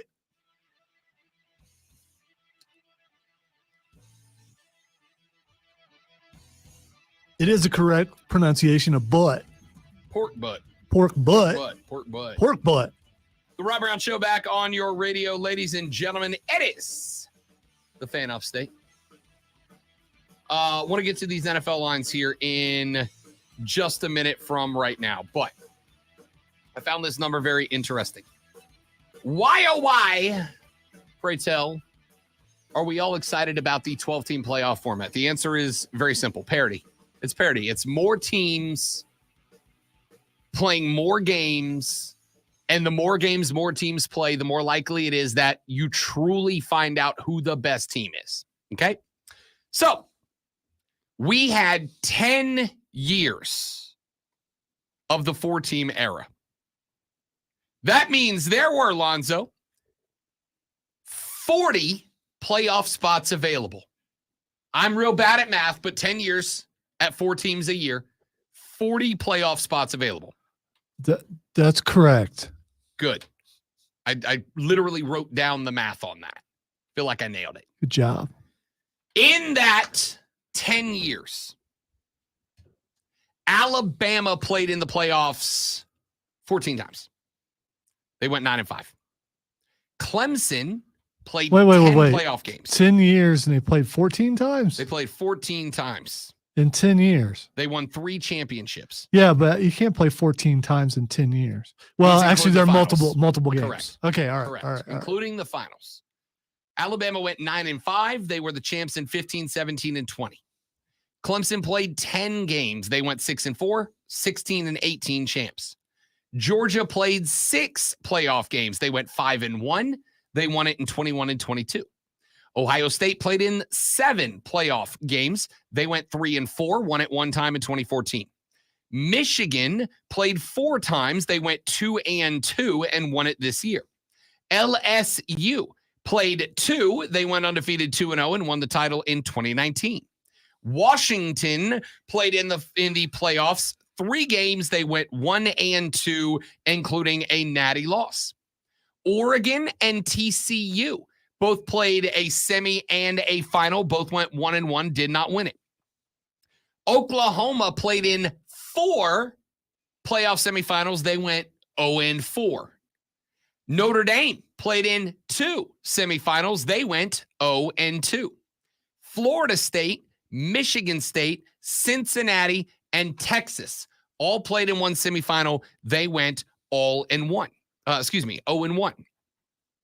In 10 years, 9 teams played for a national championship. 6 teams won a national championship, and a total of 15 teams made the playoffs. With 40 spots available over a decade, 40 spots available, 15 teams played in the playoffs, 6 won a national championship, 9 played for it. The reason that we are all on board for a 12-team playoff is because of parity. Parity, not Parody. More teams have more opportunities to show that we have been glanced over in years gone by. I'm curious. 40 spots, 15 teams, 9 participants in the finals, 6 winners. One thing you didn't break down is by conference. Which conference had the most participants? Alabama, Georgia, LSU from the SEC. That's 3. You had Clemson and Florida State out of the ACC. If you like to give them credit for Notre Dame, you can. You had Ohio State, Michigan out of the Big Ten. No, Michigan State, too. I thought. And Michigan State. Sorry, you're right. And Michigan State out of the Big Ten. Out of the Big 12, you had Oklahoma and Texas. Out of the Pac-12, you had Washington and Oregon. Oh, you had TCU out of the Big 12 as well, so 3 as well. Out of the Pac-12, you had Washington and Oregon. I'm trying to do this off the top of my head. ACC, Clemson, Florida State, Notre Dame. You had the group of 5 producing Cincinnati. Don't be giving them Notre Dame. Notre Dame's an independent. All right, so you had one ACC. independent in Notre Dame. You had one group of 5 in Cincinnati. So the SEC had 3. The Big Ten had 3. The ACC had 2. The Pac-12 had Washington and Oregon, so 2. Independent 1, group of 5 1. So, I mean, it's a Power 5 tournament for sure. Kevin on the stream wants to know who won the Big Ten West. That was Washington.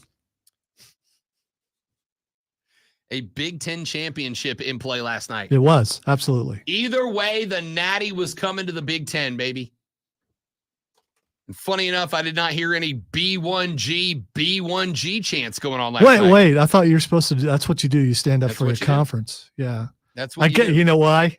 Because it doesn't mean more there. Yeah. Let me be very clear. I'm not upset about the number of national champions. You had 6 different teams win a natty over a decade, which is, by the way, the same number of teams that have won the Super Bowl in the past 10 years. 6 teams have split 10 Super Bowls.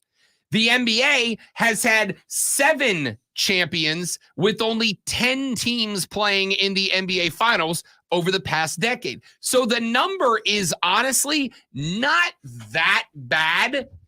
I would just make the point that with 40 playoff spots available going to 15 teams, and with 6 national champions, despite that the number of different national champions actually fits pretty much in line with professional sports, the number of teams making that playoff run does not.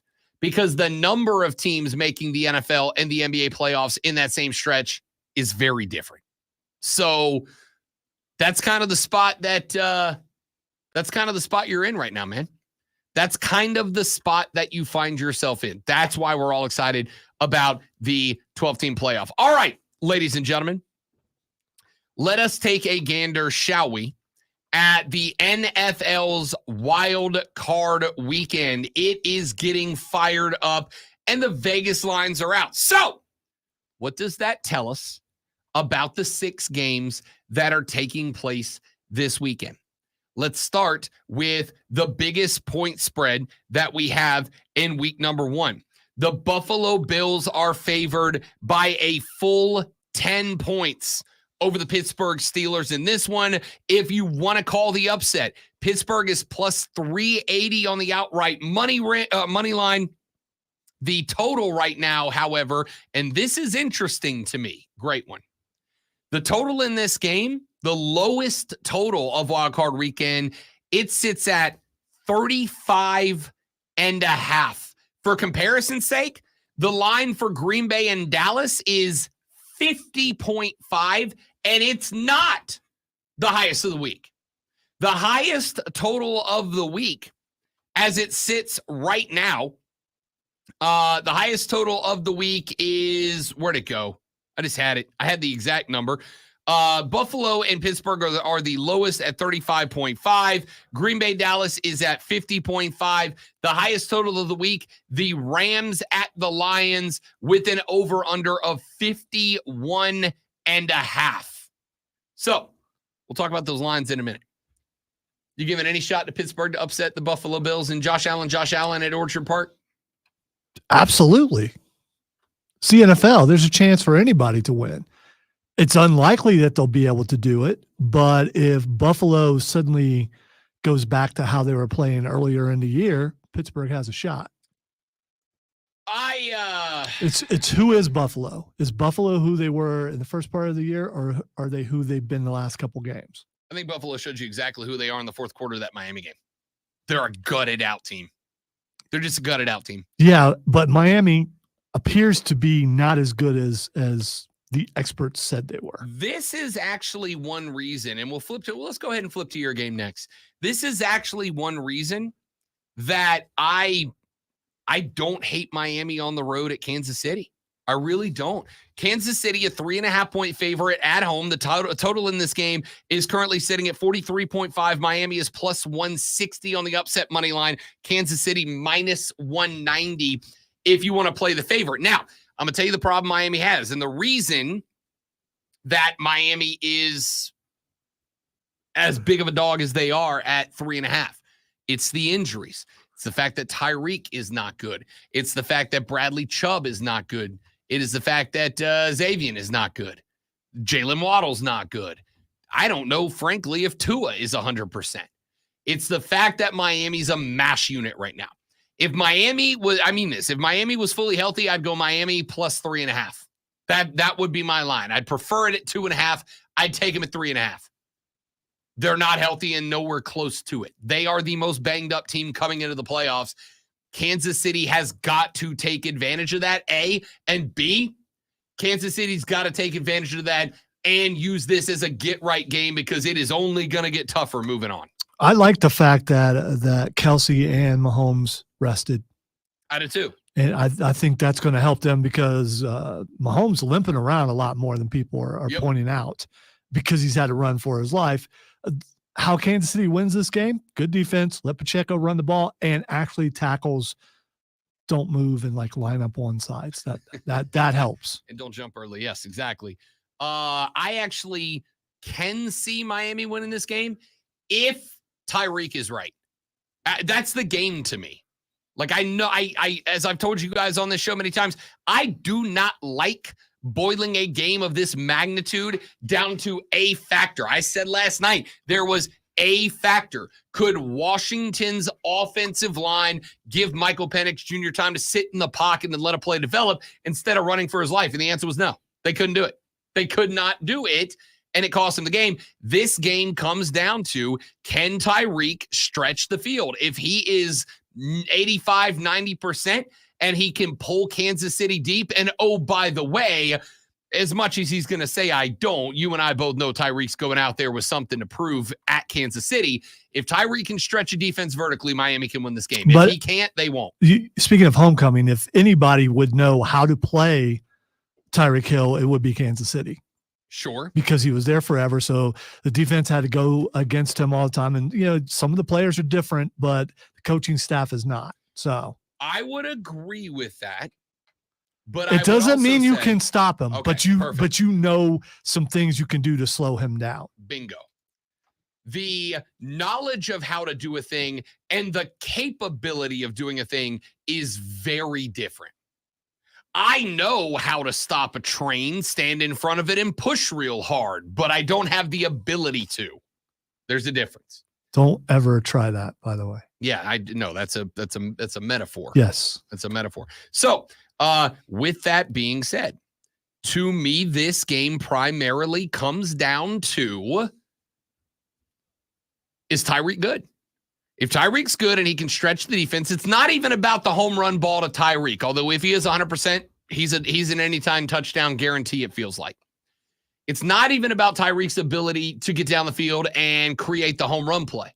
It's about his ability to bring the ball down the field and open up the field for guys like Smythe and Waddle to operate underneath, especially if Jalen Waddle is still banged up.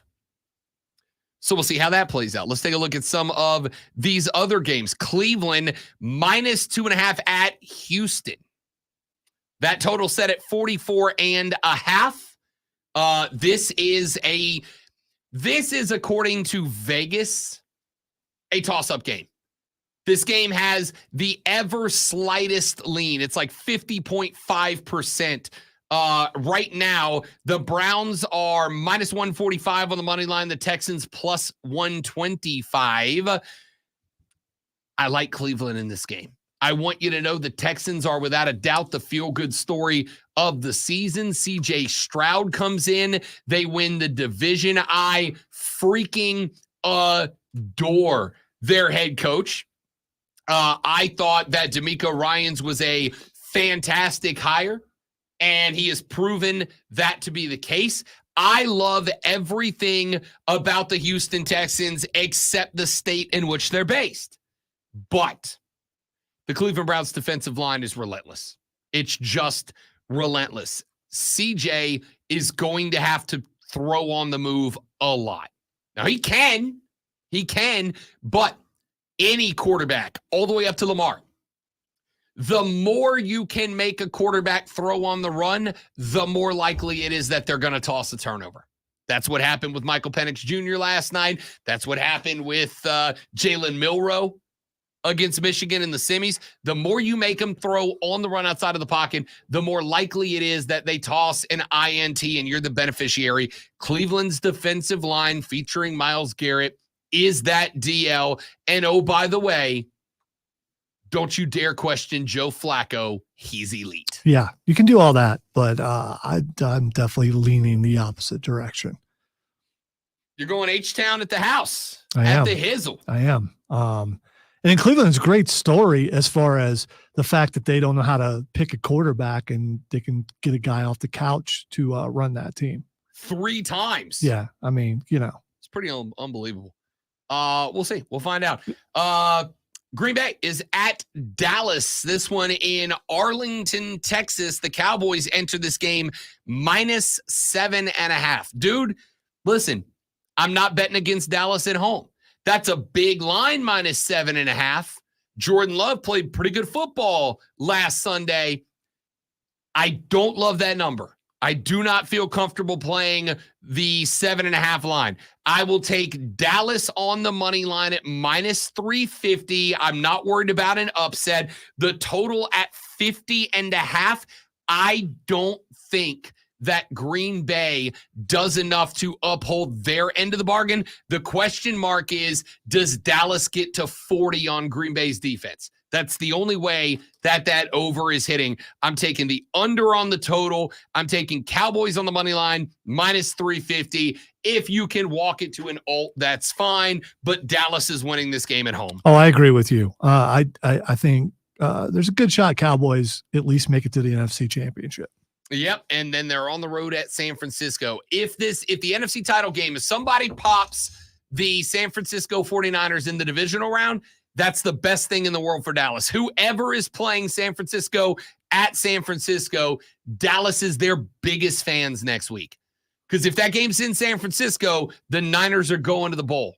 If that game is in Dallas, whoever Dallas plays is getting smashed, and Dallas is going to the Super Bowl. And I'm going to be real honest with you, I don't want that to happen. Rams at Lions, Detroit, -3.5. They're at home. You catch the 3 by being at the crib. That means that Vegas thinks the Rams and the Lions are evenly matched football teams. Of course, these are the two teams that swapped the starting quarterbacks in this game, Stafford and Goff. Sean McVay and his Rams were expected to be in contention for a quarterback in the NFL draft up towards the top of the first round this year. Instead, they snag a wild card. They go to Detroit. That being said, Zoe, I feel pretty good about Detroit at the house. That place, Ford Field, is going to be a damn circus on Sunday night.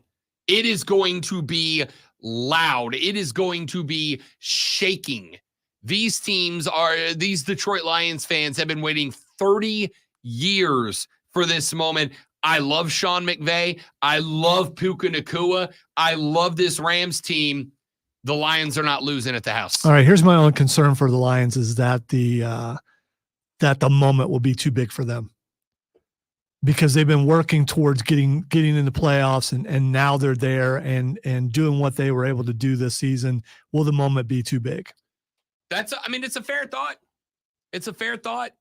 I just need Amon St. Rob Brown to do it one time. Just pop one, take the air out of the building, or I guess I should say the opposite, put the air into the building and just suffocate the Rams. I like the Lions, and I like the Lions -3.5. And then we wrap it all up in a game we'll talk about next Monday. The Eagles on the road at Tampa -3. Dude, I might go money line upset here. Tampa +130 on the money line to outright win this. That total set at 44.5, the third highest of the weekend. Philly's broken, man.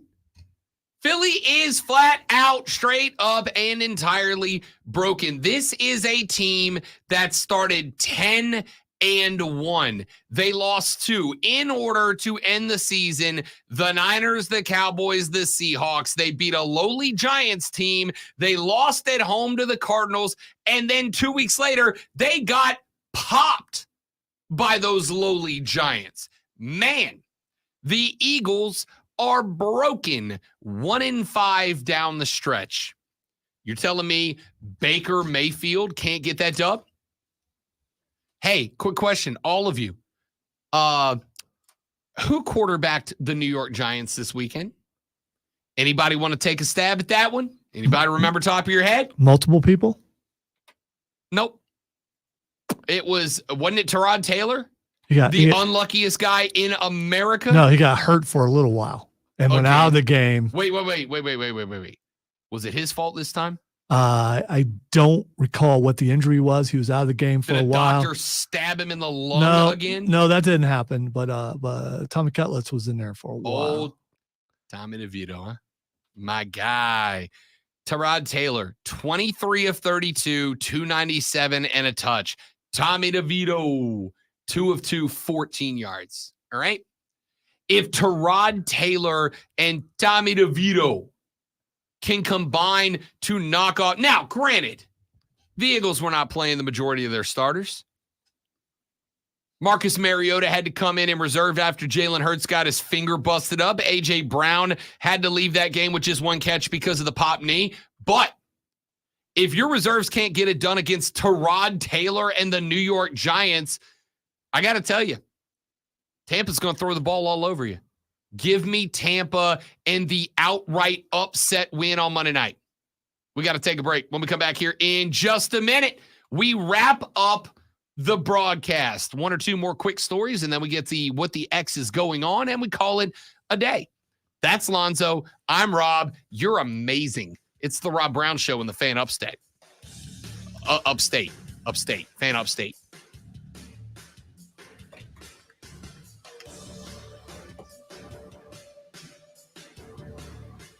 You guys are all right.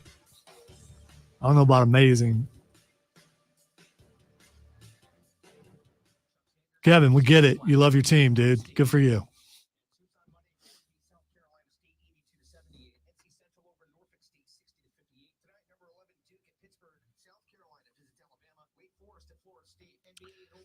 And again, to you, Kevin, as I ask another stream commenter earlier, define whining. When is a differing opinion or a complaint a whine, and when is it just a differing opinion or a complaint?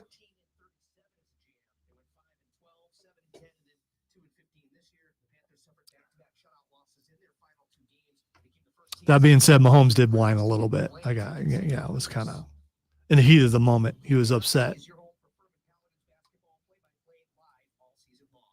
And he should have been, because the refs this year, they suck. Which money do you make to be an NFL ref? A lot. I mean, that wouldn't be a bad side gig, I'm thinking. Experts put the average NFL referee salary at $205,000 per year. I'll take that. And then obviously that goes up with tenure.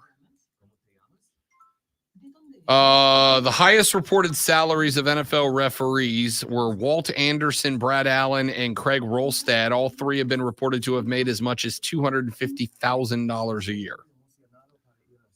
Surprised John Hussey wasn't on there. Or Guns Hockey League. Yeah. He's been retired for a while, but his son, Ed Hockey got paid $37,000 a year, but he got paid in free gym memberships to every gym in America. There you go. He shows up at your gym. You wanna see if you measure up. I'd take workout advice from Guns.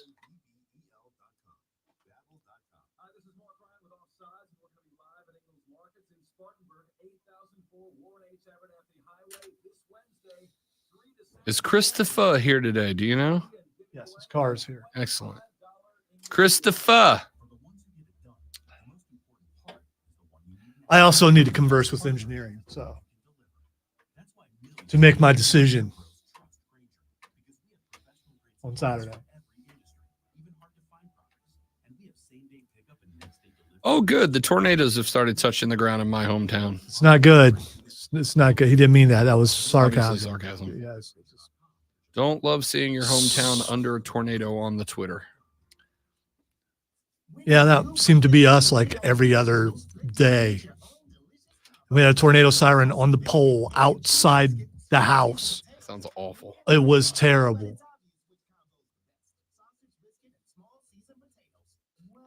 Ooh, Brian, come hard to Kevin. What you got, Kevin? Fight. What you got, Kevin? Someone taking you up on it. I wanted fried chicken earlier. Now I'm going to get a Publix Cuban after this. That's the right decision. Still, I'm gonna have to look it up later because I don't understand what makes a Cuban a Cuban. Cuban bread, which is a flatbread. Okay, so is all flatbread Cuban? Flatbread. No, I'm not. No. It's I'm like not being the guy like you think panini I'm bread. being. It's like Okay, panini bread. all right, Okay, all it's right. flatbread. It's a darker flatbread. It is ham and or pork, Swiss cheese, lettuce, tomato, salt, pepper, spicy mustard, super When you spicy. say ham, or I know we were having this conversation earlier. If it's not ham, what kind of pork is it? Pork. I know, but what kind of Pork. All right. I don't know the genres of pork. Is there, you mean the portions of pork? The pork portions? I don't. The genres of pork. The cuts of pork. There it is. I never worked in the meat department.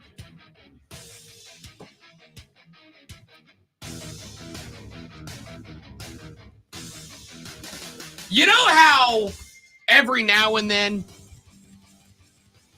you learn something surprising about somebody? Like there's that dude you really like, and then you find out that, you know, he used to do something that's really weird and it kind of changes the way you look at him. Or maybe the worst thing that can happen to you, which is a dude that you really don't like turns out they did something or are into something that's awesome. And you're like, oh, man, I don't want to like that guy. Well, I learned something today. I learned of the existence of something today. And some of you guys are going to be like, Rob Brown, how did you not know about this? The answer is I don't know. I have no idea how I did not know about the existence of a 1993 television show entitled The Adventures of Briscoe County Jr. I had never heard of it before, which is wild considering what this show is.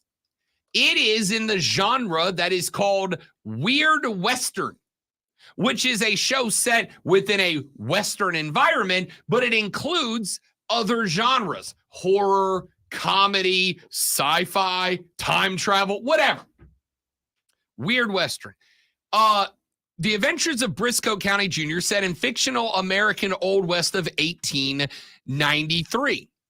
It stars, or I guess the story is about Briscoe County Jr., the son of a slain U.S. Marshal who is out to track and recapture the gang that killed his dad. And of course, Lonzo, here's another fun thing I just learned. Briscoe County Jr. was portrayed and played by Bruce Campbell.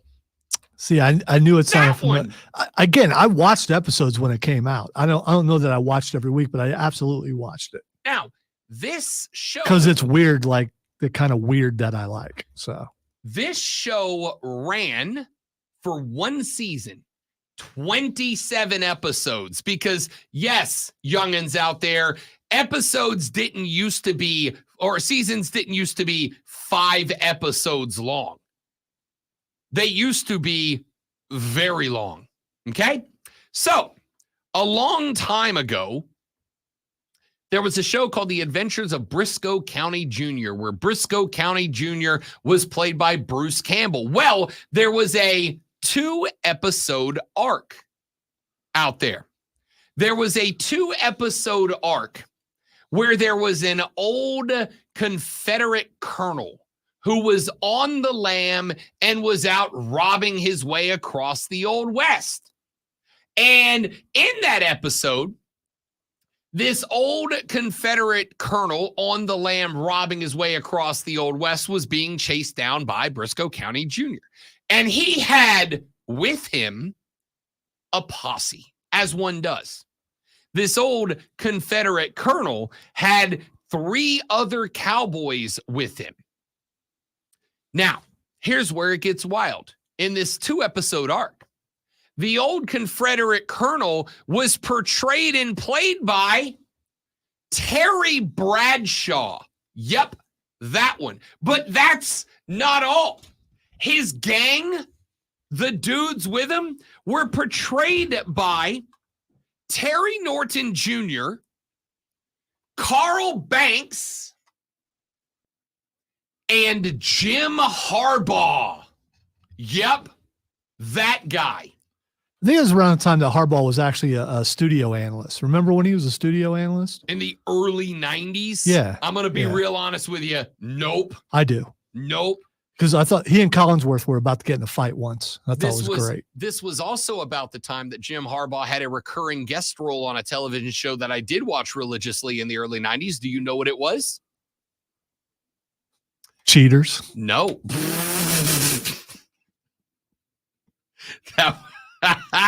Very well done. Very well done. No, Jim Harbaugh had a recurring role as Screech's cousin on Saved by the Bell.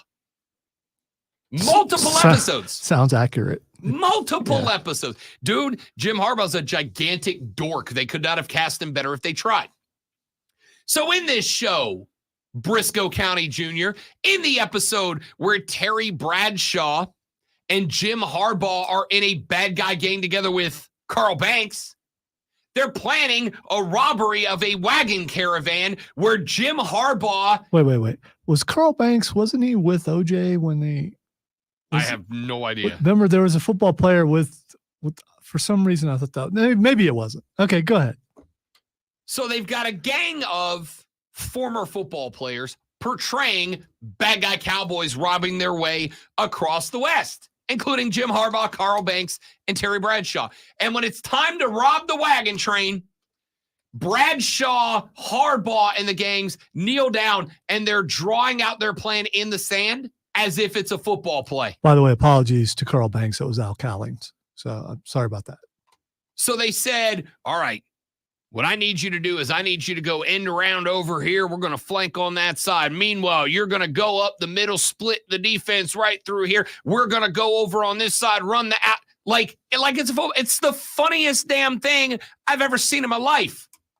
Not to mention the questionably portrayed Italian cowboy who said English words with an Italian accent, and then they subtitled something totally different underneath him. Like, for instance, when they walk into an abandoned town and the Italian goes, "They're not here." And on the subtitles underneath, it's like, "The townsfolk have all vacated." No, that's not what it's the funniest thing I've ever seen. So now I'm going home to figure out how in the hell I'm going to find and watch 27 episodes of The Adventures of Briscoe County Jr. And I can't wait. Show presents Twitch. Well, I guess we have time. All right. The first thing that's Xing is Echo. So 5-episode season, not 27 episodes of Marvel's new show dropped. I did not get to watch any last night because I didn't stop watching the championship because until it drops 11:30. tonight. Oh, I thought it dropped last night. No, Is today the night? Today is the ninth. Yeah. So Well, I'll you be didn't miss watching it. at least one tonight. All I'm right. excited about it. Give me Disney going. The Daredevil show on Netflix was the best thing Marvel's done in a while. Give me that, but Echo. I'm in. All right. The last thing that's Xing that we can get to is Nick Mysterio. If R-Truth isn't the greatest thing that's ever happened to wrestling, I don't know what it is. R-Truth and his Judgment Day tribute video was it was spectacular. Ladies, gentlemen, boys, girls, that's it for us. We'll be back tomorrow to do it all over again, but better. It's going to be nasty. Stay careful out there. Stay off the roads if you can. Do not drive with your flashers on. If you can't, we'll see you back here tomorrow to do it all over again, but better on the Rob Brown Show on the Fan Upstate later. Yeah! Good night.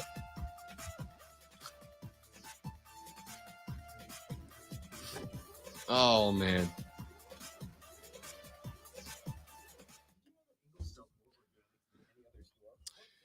All right, dudes and dudettes, we got to run because I've got to go post more audio. Yay! Thank you guys for hanging out. Thank you guys for watching. Hope you enjoyed it. Have a lovely Thursday. Please be careful during this crap day. Chill out, Kevin. Yeah, Kev. Take that. Y'all be safe out there. See you tomorrow. Bye.